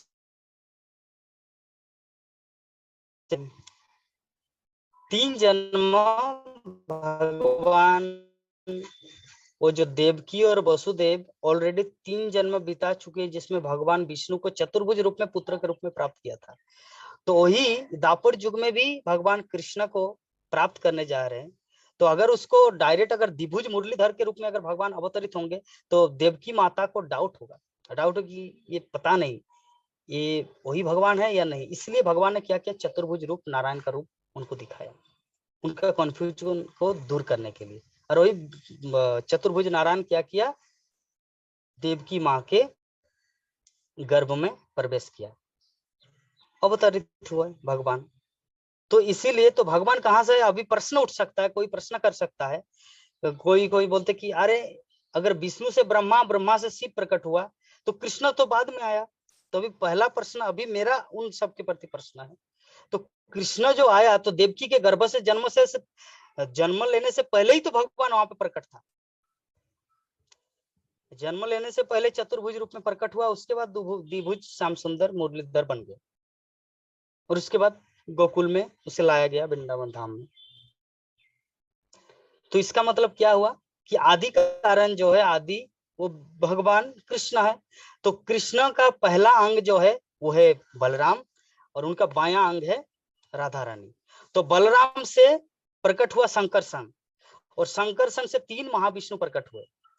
एक है कारणोदकशाही विष्णु, दूसरा है गर्भोदकशाही विष्णु, तीसरा है क्षीरोदकशाही विष्णु। कारणोदकशाही विष्णु से ये अखिल विश्व ब्रह्मांड प्रकट हुआ, और गर्भोदकशाही विष्णु से उस ब्रह्मांड में वो विष्णु वहां पे घुस गए। और क्षीरोदकशाही विष्णु जो है वो प्रत्येक प्राणी के हृदय में परमात्मा के रूप में वास किया। ये भगवान का एक्सपेंशन। तो इस प्रकार भगवान का प्राकट्य है, मतलब वो परम स्वतंत्र है, और उनसे परे कोई अन्य कारण नहीं। मतलब भगवान कृष्ण से बढ़कर कोई अन्य कारण नहीं है। सर्वप्रथम वैदिक ज्ञान ब्रह्मा जी को प्रदान किया। ब्रह्मा जी के हृदय में वैदिक ज्ञान प्रदान किए। ब्रह्मा जी, वो जो कमल नाल से ब्रह्मा का जन्म हुआ, तो उसको पता नहीं कि मैं कहाँ से आया हूँ, किस लिए आया हूँ, मेरा क्या काम है, उसको कुछ पता नहीं। जब उसको वैदिक ज्ञान दिया गया कि ब्रह्मा आपका काम है सृष्टि करना, क्योंकि इस पृथ्वी लोक में जीवों का आना आवश्यक है, क्योंकि उसको रेक्टिफाई करके भगवत धाम की ओर ले जाना है, इसलिए सृष्टि जरूरी है। तब भगवान ने ब्रह्मा जी को वैदिक ज्ञान दिया, और वैदिक ज्ञान देने के बाद ब्रह्मा को ज्ञान हुआ और ब्रह्मा ने ये जगत सृष्टि की। तो अल्टीमेटली सृष्टि मूल कर्ता कौन हुआ? भगवान श्री कृष्ण। यद्यपि हम लोग बोलते सृष्टिकर्ता ब्रह्मा, लेकिन सृष्टिकर्ता ब्रह्मा से पहले ब्रह्मा को ज्ञान किसने दिया? तेने हृदय ब्रह्म आदि कवयो। इस श्लोक में वर्णन क्या है कि पहले वैदिक ज्ञान ब्रह्मा जी को दिया गया, और ब्रह्मा, और उन्हीं के कारण बड़े बड़े मुनि देवता उसी तरह मोह में पड़ जाते हैं, जैसे जिस प्रकार अग्नि में जल या जल में अग्नि दिखाई देता है। मतलब भगवान की जो माया, भगवान की माया इस तरह है कि वो अपनी माया शक्ति से किसी भी व्यक्ति का मन को मोह लेते हैं। जैसे जसोदा माँ को, मतलब कोई बच्चे कंप्लेन कर दिया कि जानते हैं माता, आज ना कान्हा मिट्टी खाए हैं। बोले कि क्या? बोले कि हाँ। तो चलो देखो। तो जाके देखा, मुंह खोला कि अखिल विश्व ब्रह्मांड कृष्ण के अंदर है। वही जसोदा माँ, वही कृष्ण, अलग अलग ब्रह्मांड है, विश्व ब्रह्मांड है। लेकिन तुरंत 2 मिनट बाद कृष्ण उनको भुला दिया। मतलब माता पूर्ण रूप से भूल गई कि ये कोई कृष्ण नहीं, ये मेरा पुत्र है। तो ये भ्रम में पड़ा देते हैं। जैसे उदाहरण स्वरूप अग्नि में जल और जल में अग्नि का, इसका अर्थ क्या है कि दुर्योधन जब इंद्रप्रस्थ में गए थे, तो जहां पे पानी दिख रहा है वहां पे पानी नहीं, वो स्थल है, और जहां पे स्थल दिख रहा है वहां पे पानी है, और गिर गया। इंद्रप्रस्थ ऐसा तैयार किया गया था। तो ये साधारण विश्वकर्मा जब ऐसे बना सकते हैं, तो कृष्ण के लिए क्या हो सकते हैं? विश्वकर्मा तो एक देवता है, और भगवान क्या है? देवताओं से ऊपर, 33 करोड़ देवी देवताओं के ईश्वर भगवान कृष्ण। तो अतः मैं उन भगवान श्री कृष्ण का ध्यान करता हूँ जो भौतिक जगत के भ्रामक रूपों से सर्वथा मुक्त अपने दिव्य धाम में निरंतर वास करते हैं। मैं उनका ध्यान करता हूँ, क्योंकि वही परम सत्ता है। तो यहाँ पर यह श्लोक हमारा समाप्त होता है। यहाँ पर व्यासदेव ने क्या बताया कि अतः मैं उस भगवान को जो निरंतर अपने धाम में, दिव्य धाम का अर्थ क्या है? अगर दिव्य धाम कहीं पर है तो ये क्या है? ये है भौतिक जगत, और वो है दिव्य जगत, जहां पे भगवान निरंतर वास करते। चिंतामणि प्रकर सद्मसु कल्प वृक्ष, जहां पे कल्प वृक्ष है, तो उस भगवान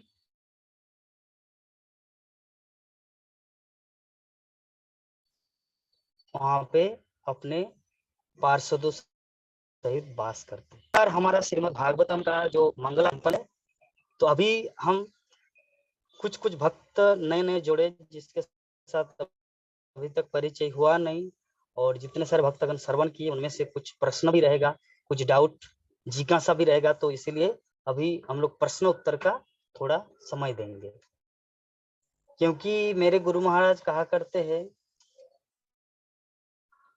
कि ये भागवत भक्ति और ये जो वैदिक क्लास, ये जितने सारे कीर्तन होता है, भागवतम कक्षा का अर्थ होता है प्रश्न उत्तर। भगवत गीता में भी भगवान श्री कृष्ण ने उत्तर दिया, अर्जुन ने प्रश्न किया। श्रीमद् भागवतम भी हम लोग श्रवण करेंगे कि परीक्षित महाराज प्रश्न करेंगे, सुखदेव गोस्वामी उत्तर देंगे। तो इसीलिए प्रश्न उत्तर ही वास्तविक में भागवतम कथा है। तो अभी हम लोग जितने सारे भक्तगण हैं, उनका जो प्रश्न है, जिज्ञासा है, वो निसंकोच भाव से हाथ उठाए। आशीष प्रभु जी, आप इसका थोड़ा ये कीजिए। हरे कृष्ण। हरे कृष्णा। किसी भी भक्त का कोई भी प्रश्न हो, कुछ सुझाव हो, कुछ कमेंट करना चाहते हो, तो प्लीज आप अभी कर सकते हैं।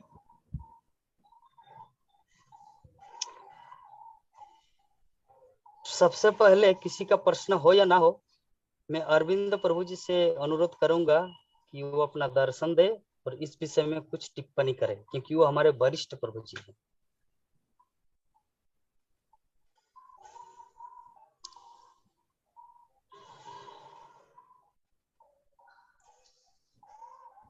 हरे कृष्णा। अरविंद प्रभु जी, आवाज आ रही है?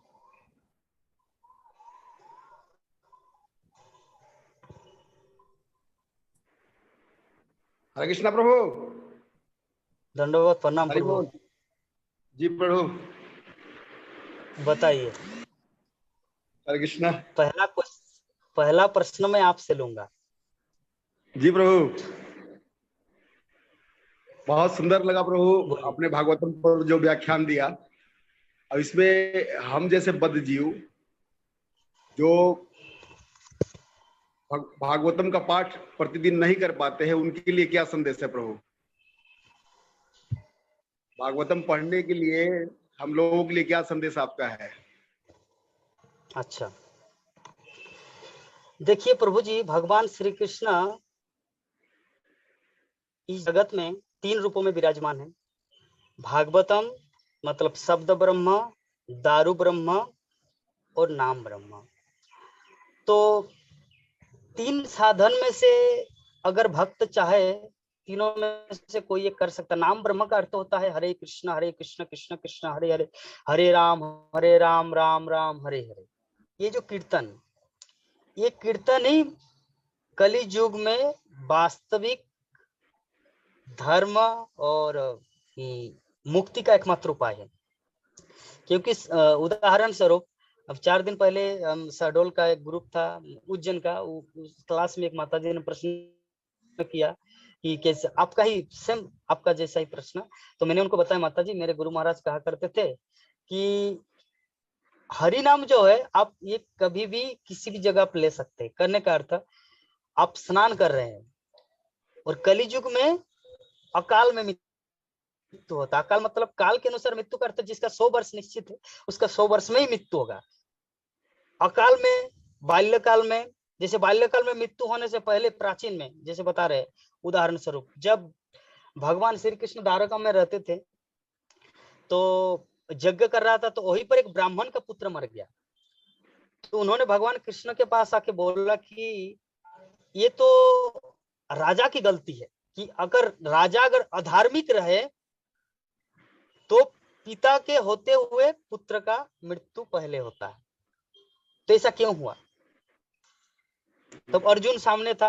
अर्जुन बोले कि मेरा कृष्णा परम भगवान है, आप उसको ऐसा बोल नहीं सकते। तो बोले कि ठीक है, बोल नहीं बोलेंगे, तो आप मेरे पुत्र को ला दो। तब तो अर्जुन और कृष्णा महाविष्णु के पास गए थे और बच्चे को लाए और ब्राह्मण को प्रदान किए। फिर तो विषय वस्तु यही है कि अकाल में मृत्यु जिसका होता है वो है इस कलि युग, लेकिन दूसरे युग में अकाल मृत्यु से क्लेम किया जाता है। क्यों होगा ऐसा? मेरे अकाउंट में इतना कम पैसा क्यों हुआ? मतलब ये जो क्लेम, दावा करना, तो सिमिलरली दावा किया जाता था उस समय। लेकिन कलि युग में दावा नहीं किया जा सकता। क्यों? क्योंकि कलि युग में अकाल में मृत्यु होता है। तो अगर कोई स्नान कर रहे बाथरूम में और अगर मृत्यु हो गया तो उस समय तो भागवतम को लेकर नहीं जा सकता। स्नान करते करते तो भागवतम नहीं पढ़ सकते। इसके लिए वो क्या कर सकते? हो सकता गाना गा सकते, हरे कृष्णा, और स्नान कर रहे हैं, स्वर ले रहे हैं ठीक है। विभिन्न प्रकार का सूर्य हरि नाम जप करे, हरे कृष्ण कृष्ण कृष्ण, या मन ही मन। अगर मान लीजिए कि अगर स्नान करते करते अगर हरे कृष्ण जपते रहे तो पानी कुछ अंदर घुस जाएगा, इसलिए क्या करना है, हो सकता है मन ही मन कर रहा है। तो ये दूसरा उपाय है। अगर मान लीजिए भागवतम नहीं पढ़ पाए तो उस समय आप हरि नाम ले सकते हैं। दूसरी बात कि हमारे जो आंखें कोई सुंदर चीज दर्शन करने को चाहता है, सुंदर चीज, तो भगवान का जो विग्रह है, आप तो मायापुर आए हैं, जुहू, मुंबई, वृंदावन इस्कॉन,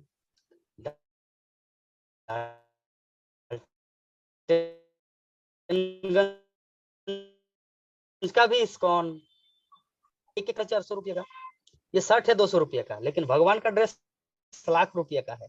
तो उनको जो दर्शन करना, तो सच में कितना पवित्रता, सच में भगवान इतने सुंदर है। तो तीनों में से किसी न किसी एक रूप में आप जुड़े रहेंगे, मतलब आपको चिंता नहीं करना है कि अगर हम भागवतम आज पाठ नहीं किए तो मेरा कुछ हानि हुआ। तीनों में से किसी न किसी एक रूप में आप मतलब इंगेज रहना ही है। आप साइकिल चला रहे हैं, गाड़ी चला रहे हैं, ठीक है, या उदाहरण स्वरूप मान लीजिए कि आप एक ऐसे दोस्त से मिले, 4-5 आप लोगों का दोस्त का टोली है जो सभी बकड़ बकड़ किए जा रहे हैं। तो ऐसी अवस्था में आप अगर उनकी बातों को अपने कान में प्रवेश किया, मतलब करने दिया, तो आपका क्या होगा? पतन हो जाए। क्यों? क्योंकि आप कृष्ण कॉन्शियसनेस से दूर जा रहे हैं। क्योंकि विष्णु पुराण में एक श्लोक आता है जिसमें बताया गया है कि एक क्षण भी अगर विष्णु को भूल जाए तो जीवन में सबसे बड़ी हानि है। एक क्षण, 1 सेकंड से भी कम। और अगर एक क्षण भी अगर भगवान विष्णु के लिए सोचा जाए, उनके चिंतन किया जाए, तो सबसे बड़ा जीवन का सबसे बड़ा वरदान है।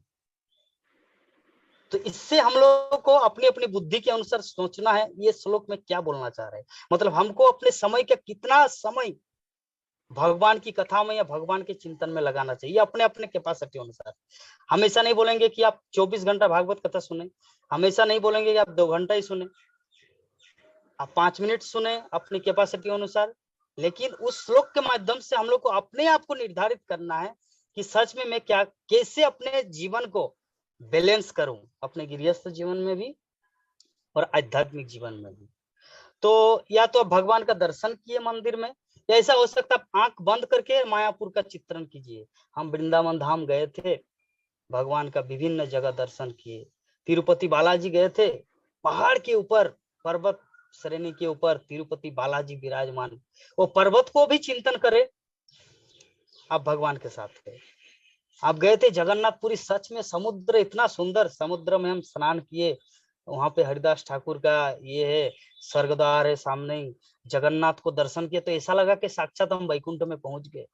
तो ये जो फीलिंग, ये जो चिंतन, ये कोई न किसी रूप में कृष्ण का चिंतन होना है, दैट्स ऑल। आपको भागवतम साथ में रखना है, सब समय भागवतम पढ़ना है, ऐसा कुछ नहीं है। आपको जेन के न प्रकार, भागवतम का अर्थ क्या? भागवतम का अर्थ होता है भगवान की लीला कथा। भगवान और भगवान की लीला कथा को भागवत कहा जाता है। तो चाहे जगन्नाथ पुरी का धाम हो, या रंगनाथ मंदिर हो, या द्वारका धाम हो, या बद्रीनाथ धाम हो, अगर कोई आपके मन में चिंतन आ रहे तो समझो कि भागवत के साथ है। जी प्रभु। ठीक है प्रभु जी? जी प्रभु, धन्यवाद प्रभु। और कोई दूसरा? हाँ, धन्यवाद धन्यवाद। कोई दूसरा प्रश्न? ठीक है, आशीष प्रभु। ठीक है प्रभु। जी हाँ, हरे कृष्ण। कौन हाथ उठाए थे?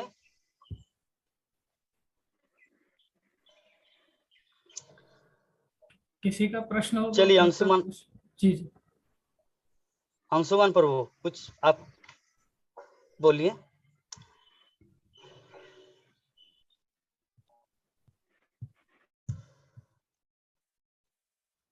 आपका आवाज नहीं आ रहा प्रभु जी। हरे कृष्णा।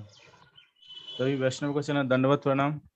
और बड़ी पावन दिन आज मोहिनी एकादशी, और इस पावन दिन में हिज ग्रेस जगन्नाथ देवदास प्रभु जी के श्री मुख से भागवतम का जो विशेष हम लोग श्रवण किए, आज तो एकादशी का फल तो कई गुना मिलने वाला है सभी को, क्योंकि ऐसे ही पावन दिन में और इतना सुंदर भागवत कथा आप श्रवण कराएं। बहुत अच्छा लगा प्रभु, बहुत डीपली, बहुत अंदर जाके आप भागवतम का जो रस है उसको निचोड़ के ले आए और हम लोग में जो डिस्ट्रीब्यूट किए, बहुत अच्छा लगा।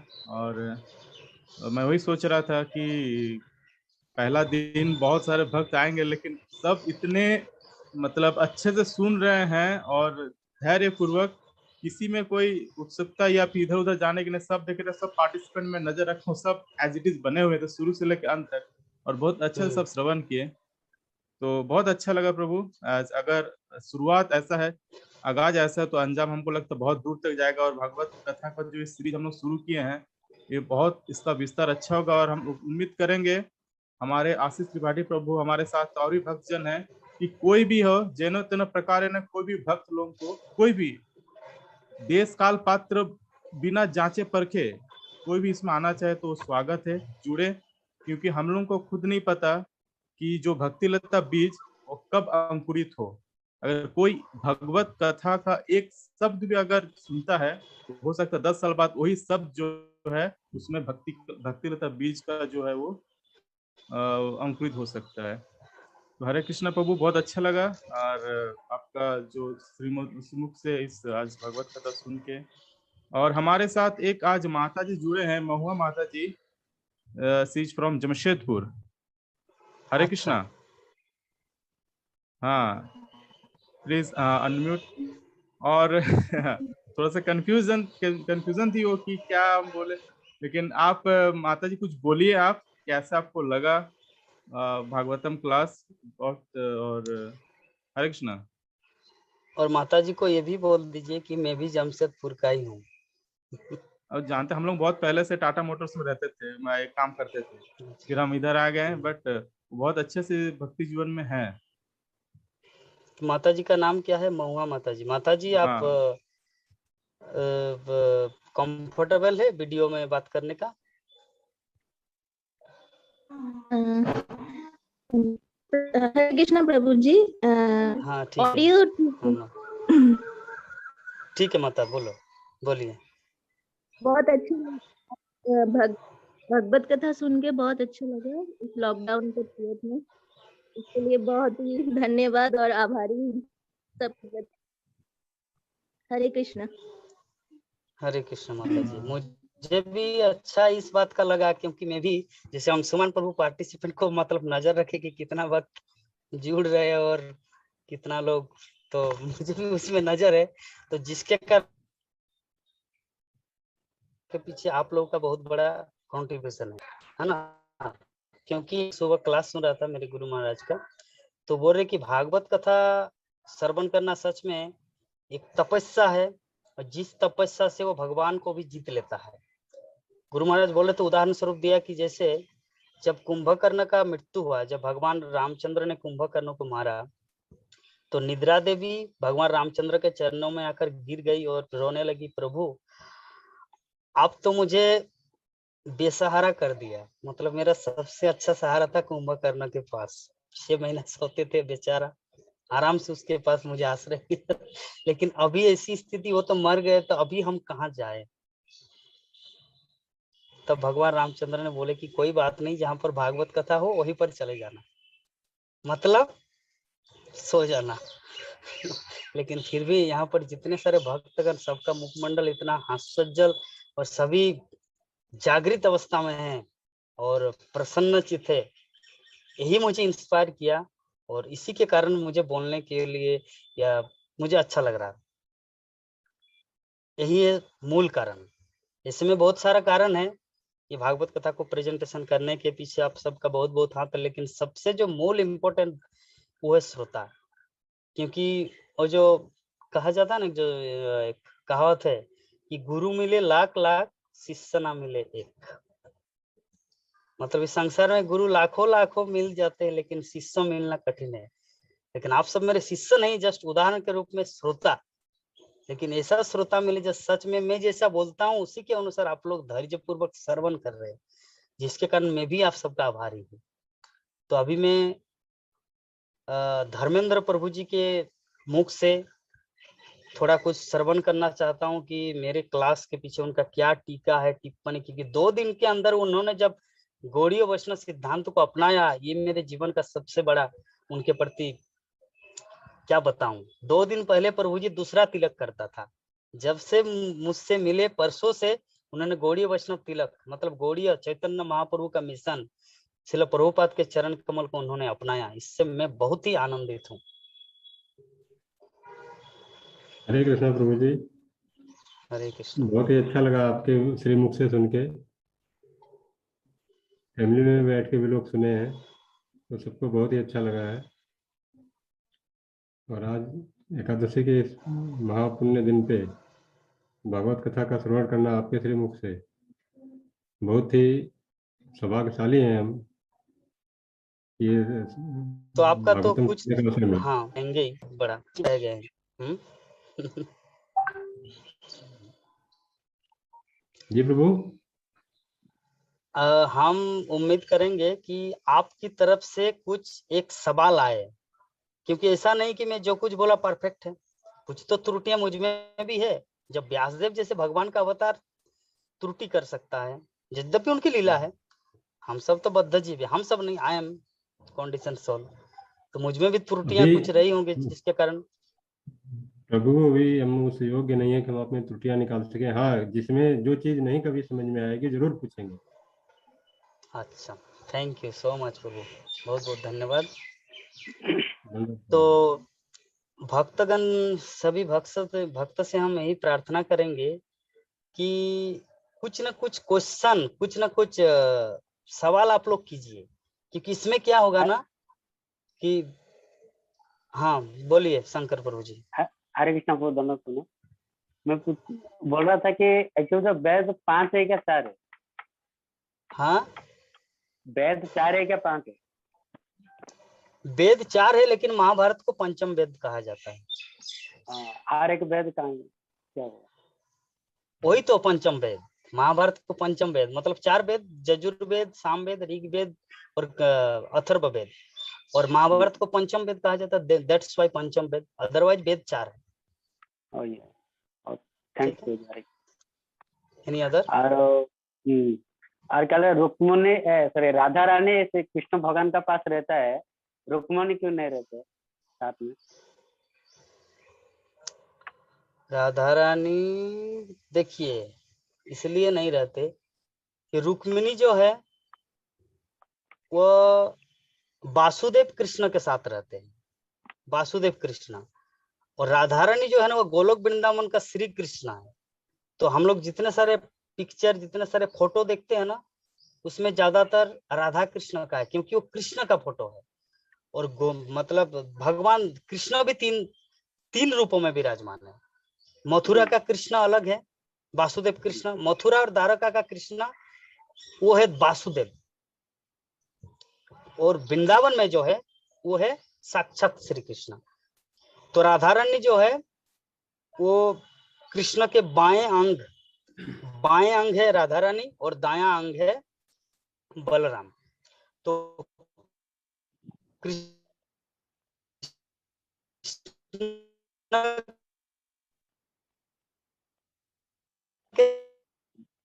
वॉइस काट रहा है।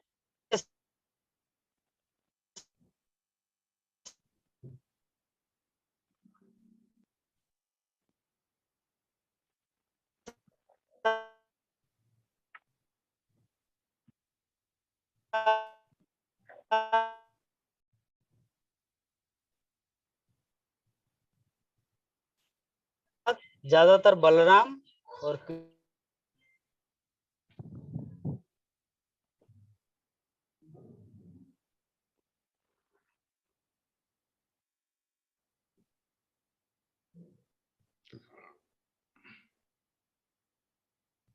हरे कृष्णा। हरे कृष्ण, आवाज सुनाई नहीं दे रहा, कुछ भी आप बोले सुनाई नहीं दे, वो वॉइस काट हो गया। अच्छा, एक्चुअली द्वारका का जो कृष्ण है उसके साथ रहती है रुक्मिणी, और ज्यादातर हम लोग जितने सारे फोटो, अखबार नहीं, फोटो या घर में मंदिर में ज्यादातर कृष्ण जो है ना वो कृष्ण साक्षात कृष्ण, और साक्षात कृष्ण के साथ राधा रानी रहती है, और वासुदेव कृष्ण के साथ रुक्मिणी, बस सत्यभामा, जाम्बवती, कालिंदी। तो प्रभु जी एक्चुअली हमारा तो टाइम तो ओवर हो गया, 2:02, तो उसमें से भी कुछ अगर प्रश्न रहे तो हम लोग 15 मिनट तक बात करेंगे, उसके बाद हमारा क्लास आज यहीं पर विराम देते हैं। तो सीमा माता जी शायद हाथ उठाए थे, उनका कुछ प्रश्न। सीमा माता जी, हरे कृष्णा।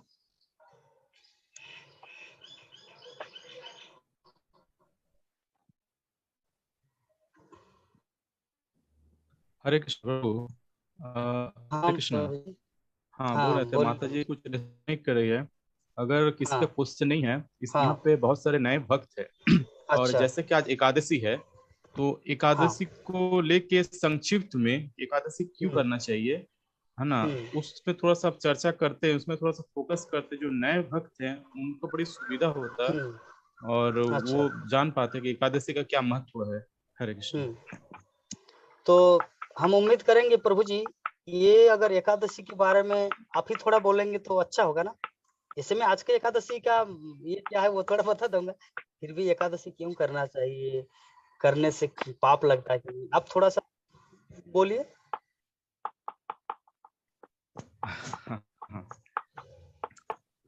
हरे कृष्ण। तो अब प्रभु जी का आदेश हुआ है, तो एकादशी जबकि एक बहुत ही ऐसा तिथि है, सभी वैष्णवों को जीवन में इतना इम्पोर्टेंट है। और जो भक्त होते हैं और उनके लिए जो एक ही उपवास या विशेष करके एक ही उपवास जो हर महीना में 2 बार आता है, वो है आपका एकादशी करना।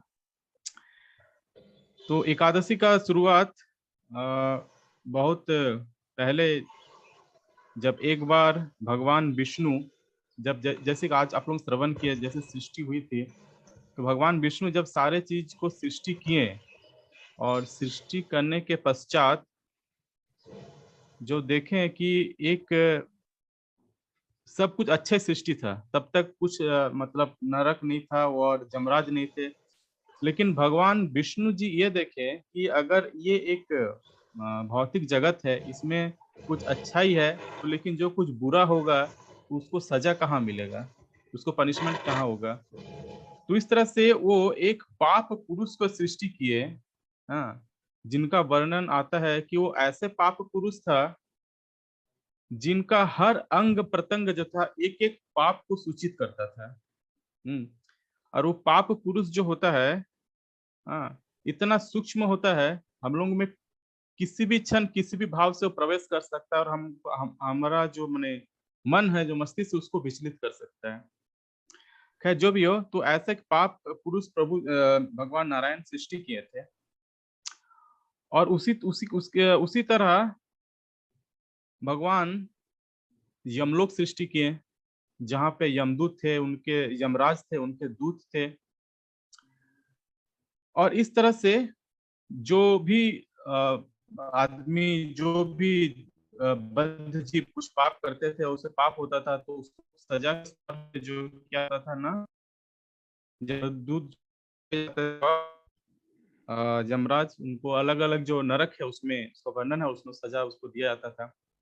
तो इसी क्रम में एक बार भगवान विष्णु जो है,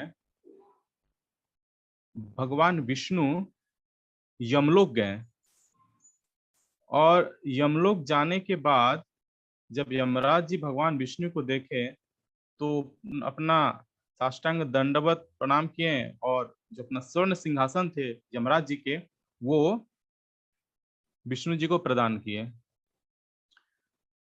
और विष्णु जी तो यमलोक जल्दी आते नहीं है, लेकिन उनका क्या मूड हुआ कि भाई हम सारा कुछ सृष्टि किए हैं, थोड़ा सा उसका निरीक्षण करें कैसा क्या हो रहा नहीं हो रहा। तो जब वो गए यमलोक तो देखे चारों तरफ से एकदम यातनाएं, जो सजा मिल रहा था और जो भी बद्ध जीव को कर्म अनुसार जो उसका सजा मिल रहा था, उसके फल स्वरूप वो सभी मतलब शोर मचा रहे थे, हल्ला कर रहे थे, सबको पीड़ा हो रही थी। ये चीज का मतलब जो कॉन्सेप्शन या जो भी हो रहा था, ये चीज विष्णु जी को आइडिया नहीं था कि इतना आवाज अचानक कहाँ से आ रहा है। तो फिर वो यमराज जी से पूछे कि क्या हो रहा है, ऐसा क्या घटना हो रहा है कि हम इतना जगह घूमे, कहीं भी तो ऐसे यातना का कोई समस्या नहीं है, इतना कोई पीड़ा का कोई समस्या नहीं, कि यहाँ पे इतना मतलब ये क्यों है, हल्ला क्यों है। तो फिर यमराज जी बोले कि प्रभु आप जो मेरे को काम सौंपे हैं कि हर एक को उसके बुरा कर्म के अनुसार दंड देना, उसी का फलस्वरूप सब दंडित हो रहे हैं और जिस कारण से ये सब जो मतलब जो चिल्लाहट है वो आ रहा है बाहर। तो भगवान स्वयं वहां पे गए और जाके जो भी बद्ध जीव थे जिसको सजा मिल रहा था उसके पास खड़े हुए। तो उस क्षण के लिए भगवान को लगा कि हम ही ये जमलोक को सृष्टि किए, जमराज सृष्टि किए, लेकिन ये बद्ध जीव भी हम ही सृष्टि किए हैं। और मेरे सृष्टि किए हुए बद्ध जीव ऐसे तकलीफ में है देख के, तो भगवान तो करुणा के सागर हैं। तत्क्षणात उस क्षण के लिए भगवान जो है, भगवान का मन पिघल गया। ये नहीं सोचे कि भाई जो कष्ट, जो पापी आत्मा होगा, जो गलत काम करेगा, उसके लिए जो जेल भगवान ही बनाए थे, लेकिन जब उसको सजा हुआ वो देख के भगवान को जो है थोड़ा सा बड़ी कष्ट हुआ। तो उस क्षण भगवान क्या किए ना, अपना एक स्वरूप को प्रकट किए। वो है एकादशी। एकादशी स्वरूप को प्रकट किए, और सभी जो बद्ध जीव जो पाप कर्म में बिजी थे और जो भी अपना मतलब सजा काट रहे थे, वो क्या किए ना, एकादशी जो भगवान के स्वरूप भगवान विष्णु प्रकट किए थे, उनका पूजा अर्चना करके, है ना, उनका स्मरण करके सभी कोई पाप से मुक्त हो गया। सब पाप से मुक्त हो जा रहा एकादशी का स्मरण करके। अब जो पाप पुरुष पहले भगवान जिसको बनाया था, वो पाप पुरुष जो था, वो देखा कि एकादशी का प्रभाव इतना है कि क्योंकि सब पाप मतलब जो बद्ध जीवी का पाप हर लेता है, और मेरा शरीर में तो पूरा शुरू से लेकर अंत तक पापे भरा हुआ है। हाँ, तो उसका जीना मुश्किल हो गया है। कौन किसका ना, वो जो पाप पुरुष था। तो वो बहुत जगह छुपने का कोशिश किया। कोई मनुष्य के पास गया, जल के नीचे गया, इधर स्वर्ग लोग गया, नरक लोग गया, कहीं भी उसको जगह नहीं मिला एकादशी का प्रभाव से। हाँ, तो फिर वो क्या किए ना, फिर घूमते घूमते वो आए भगवान विष्णु के पास, और आके बोलते हैं कि प्रभु, आप ही मुझे सृष्टि किए हैं, और आप ही का जो भौतिक जगत का लीला है, इसका निष्पादन करने हेतु आप मेरे को कुछ दायित्व दिए थे। लेकिन आप ही का जो स्वरूप है एकादशी, इसके प्रभाव इतना है कि मेरे को रहने का कोई जगह नहीं मिल रहा है। हम कहीं भी जा रहे हैं, इसका प्रभाव मेरे को हमेशा डर डर डर डर लगा हुआ रहता है इसके प्रभाव से, मैं कहाँ छिपूं। तो भगवान वही परम करुणामय, उनके प्रति भी कृपा प्रदान किए।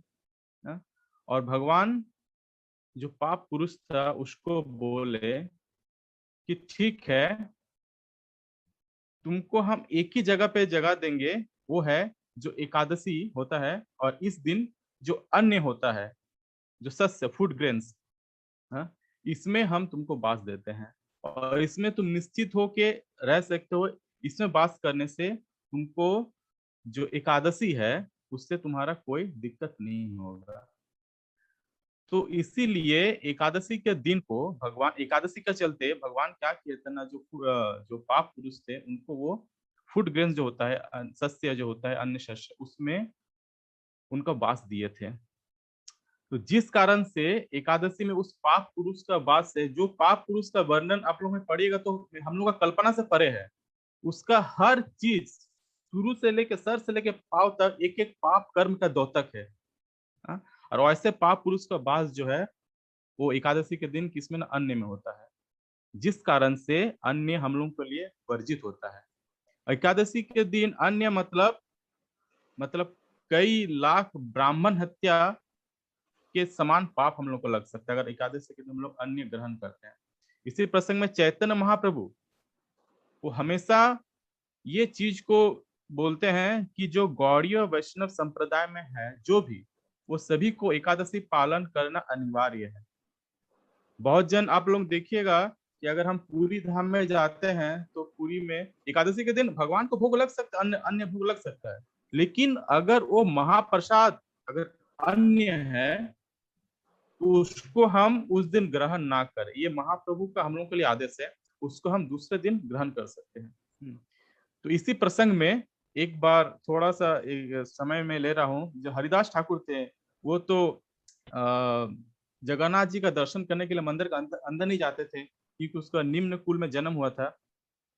तो उनके पास जब एक बार कुछ प्रसाद आया, जगन्नाथ जी का महाप्रसाद, और उस दिन था एकादशी था, तो वो तो जगन्नाथ जी का महाप्रसाद सामने तो उनको भी त्याग नहीं सकता, और जबकि एकादशी है तो उस दिन वो अन्य ग्रहण भी नहीं कर सकता। बड़ी असामंजस्य में थे। तो प्रसाद ग्रहण करने से पहले भक्त का जो कर्तव्य होता है कि प्रसाद का ग्लोरीफाई करना, उसका गुणगान करना, जैसे हम लोग महाप्रसाद गोविंद करते हैं। तो हरिदास ठाकुर क्या किए, प्रसाद का गुणगान शुरू किया, महाप्रसाद का, जगन्नाथ जी का महाप्रसाद। और जगन्नाथ जी का महाप्रसाद वो गुणगान करने में इतना गुणगान किए कि वो एकादशी का दिन पार होकर द्वादशी आ गया और द्वादशी को वो प्रसाद पाए। तो इससे क्या हुआ ना, एकादशी को अन्य ग्रहण करने से ही बच गए, और महाप्रसाद जो उसका सामने थे उनका भी अपमान नहीं हुआ कि भाई मेरा प्रसाद, महाप्रसाद जगन्नाथ जी का महाप्रसाद उनके सामने तो ग्रहण नहीं किया, क्योंकि उसको गुणगान करना पड़ता है, और गुणगान करने में पूरा एकादशी का पूरा दिन लगा दिया, और जाके द्वादशी का दिन वो उस महाप्रसाद को ग्रहण किए। तो जो भी एकादशी नहीं करते हैं, कोशिश कीजिए एकादशी करने के लिए। एकादशी करना जितना अहमियत है, जितना महत्वपूर्ण है, उतना ही द्वादशी के दिन जो पारण का समय होता है, उसी समय में कुछ अन्य भगवान के प्रसाद स्वरूप कुछ अन्य ग्रहण करके उसको पारण करने में उतना इम्पोर्टेंट होता है। हरे कृष्ण। कुछ अगर त्रुटियां हो, हम लोग कभी बात करते हैं तो जगन्नाथ प्रभु उसको थोड़ा सा राइज कीजिएगा, ताकि हम लोग अपने आप को सुधार सकें। हरे कृष्ण प्रभु, धन्यवाद। ना, बहुत अच्छा हुआ प्रभु जी। एकादशी सच में आज एकादशी है, ये फीलिंग आया आपकी वाणी से। आप इतना सुंदर महिमा को वर्णन किए, पता ही नहीं चल रहा था कि आज एकादशी है, लेकिन आप अपने एकादशी की इस तरह की महिमा वर्णन किए कि हम सबको फीलिंग आने लगे, सच में एकादशी ऐसा है। तो मोहिनी एकादशी का दिन है, तो कुर्मो पुराण में ये वर्णन है कि कोई भी की एकादशी को अगर करता है उसको सहस्त्र गोदान का फल मिलता है। सहस्त्र मतलब 1000 गोदान का जितना फल मिलेगा वो एकादशी करने से। तो और एकादशी का अर्थ होता है उपवास करना, और उपवास का शाब्दिक अर्थ होता है भगवान के निकट। उप मतलब सामने, वास मतलब रहना, उपवास। और भगवान मतलब क्या है, श्रीमद् भागवतम, नाम ब्रह्म दारू ब्रह्म। तो श्रीमद् भागवत का हम लोग 2 घंटा जो इंगेज किए, मतलब हम लोग 2 घंटा भगवान के साथ थे, मतलब हमारा एकादशी हो गया। बहुत इम्पोर्टेंट। तो चलिए, जितने सारे भक्तगण हैं, हम उम्मीद करेंगे कि सभी, और कोई कुछ बोलने वाला है क्या? पंकज विश्वकर्मा जी, गिरिडीह झारखंड। कोमल ढाली प्रभु जी, अंबिकापुर छत्तीसगढ़। देखिए, ये ऐसा ग्रुप है, इस तरह का मीटिंग है, इसमें कोई एक व्यक्ति बोले ऐसा कुछ नहीं है। आप लोग भी अपना मतामत रख सकते हैं, क्योंकि हम सभी भक्त हैं, सभी भगवान के दास है। ऐसा नहीं कि कोई बड़ा है कोई छोटा है, भगवान के हम सभी दास है। और ये हम सब का, क्योंकि ये सब क्यों आयोजन किया जा रहा है, भगवान भगवत गीता में बोलते हैं, मत चित्ता मत गत प्राणा बोधंत परस्परम कथंतश्चि मांग नित्यम तुष्यन्ति च रमन्ति च। मेरे भक्तगण मेरे कथाओं का आनंद लेता रहता है, और तुष्यन्ति च रमन्ति च, वो तुष्ट भी होता है और आनंद भी प्राप्त करता है। रमन मतलब आनंद, और तुष्य मतलब सेटिस्फाइड। मतलब भगवान की कथा में इतना शक्ति भरा रहता है कि अगर श्रवण करे, डिस्कस करे, तो हमारे जितने सारे त्रिताप दुख दूर चला जाता है और हम लोग आनंदित होते रहते हैं। तो अरविंद प्रभु जी कुछ बोलना चाह रहे? अच्छा, कोमल ढाली प्रभु जी, आप कुछ बोलेंगे? हरे कृष्ण। हम बोलेंगे, सब मैं सभी भक्त को निवेदन कर रहा हूँ, सभी भक्त अपना म्यूट ऑप्शन को अनम्यूट कर दीजिए, और उसके बाद बोलूंगा मैं। कर दिए, हाँ कर दिया अनम्यूट। तो महाप्रसाद तो गोविंद बोल रहे क्या प्रभु? सभी भक्त मेरे साथ कृपा करके दोहराइएगा कि भागवत सागर श्री जगन्नाथ प्रभु की जय। जय जय। बोल।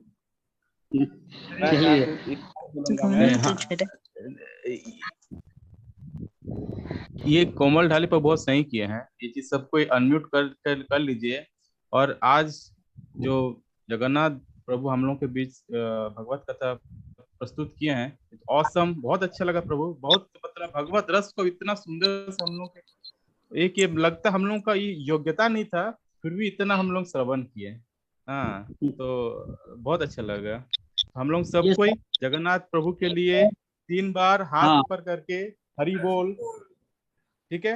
हरि बोल, हरि बोल, हरि बोल, हरि बोल, हरि बोल। हरि बोल। ये सब सबका मेरे प्रति प्रेम है। आप सभी मुझे इतना प्यार करते हैं जिसके कारण 2 घंटा मतलब सरकार से देखकर कृष्ण कथा का सुनते रहे। और हम अर्जुन प्रभु जी को बहुत धन्यवाद देते हैं, जो प्रभु जी सच में अभी भी मुझे उतना ही प्यार करते हैं जितना 3 साल पहले। मैं प्रभु जी को दंडवत प्रणाम ज्ञापित कर रहा हूँ। हम उम्मीद करेंगे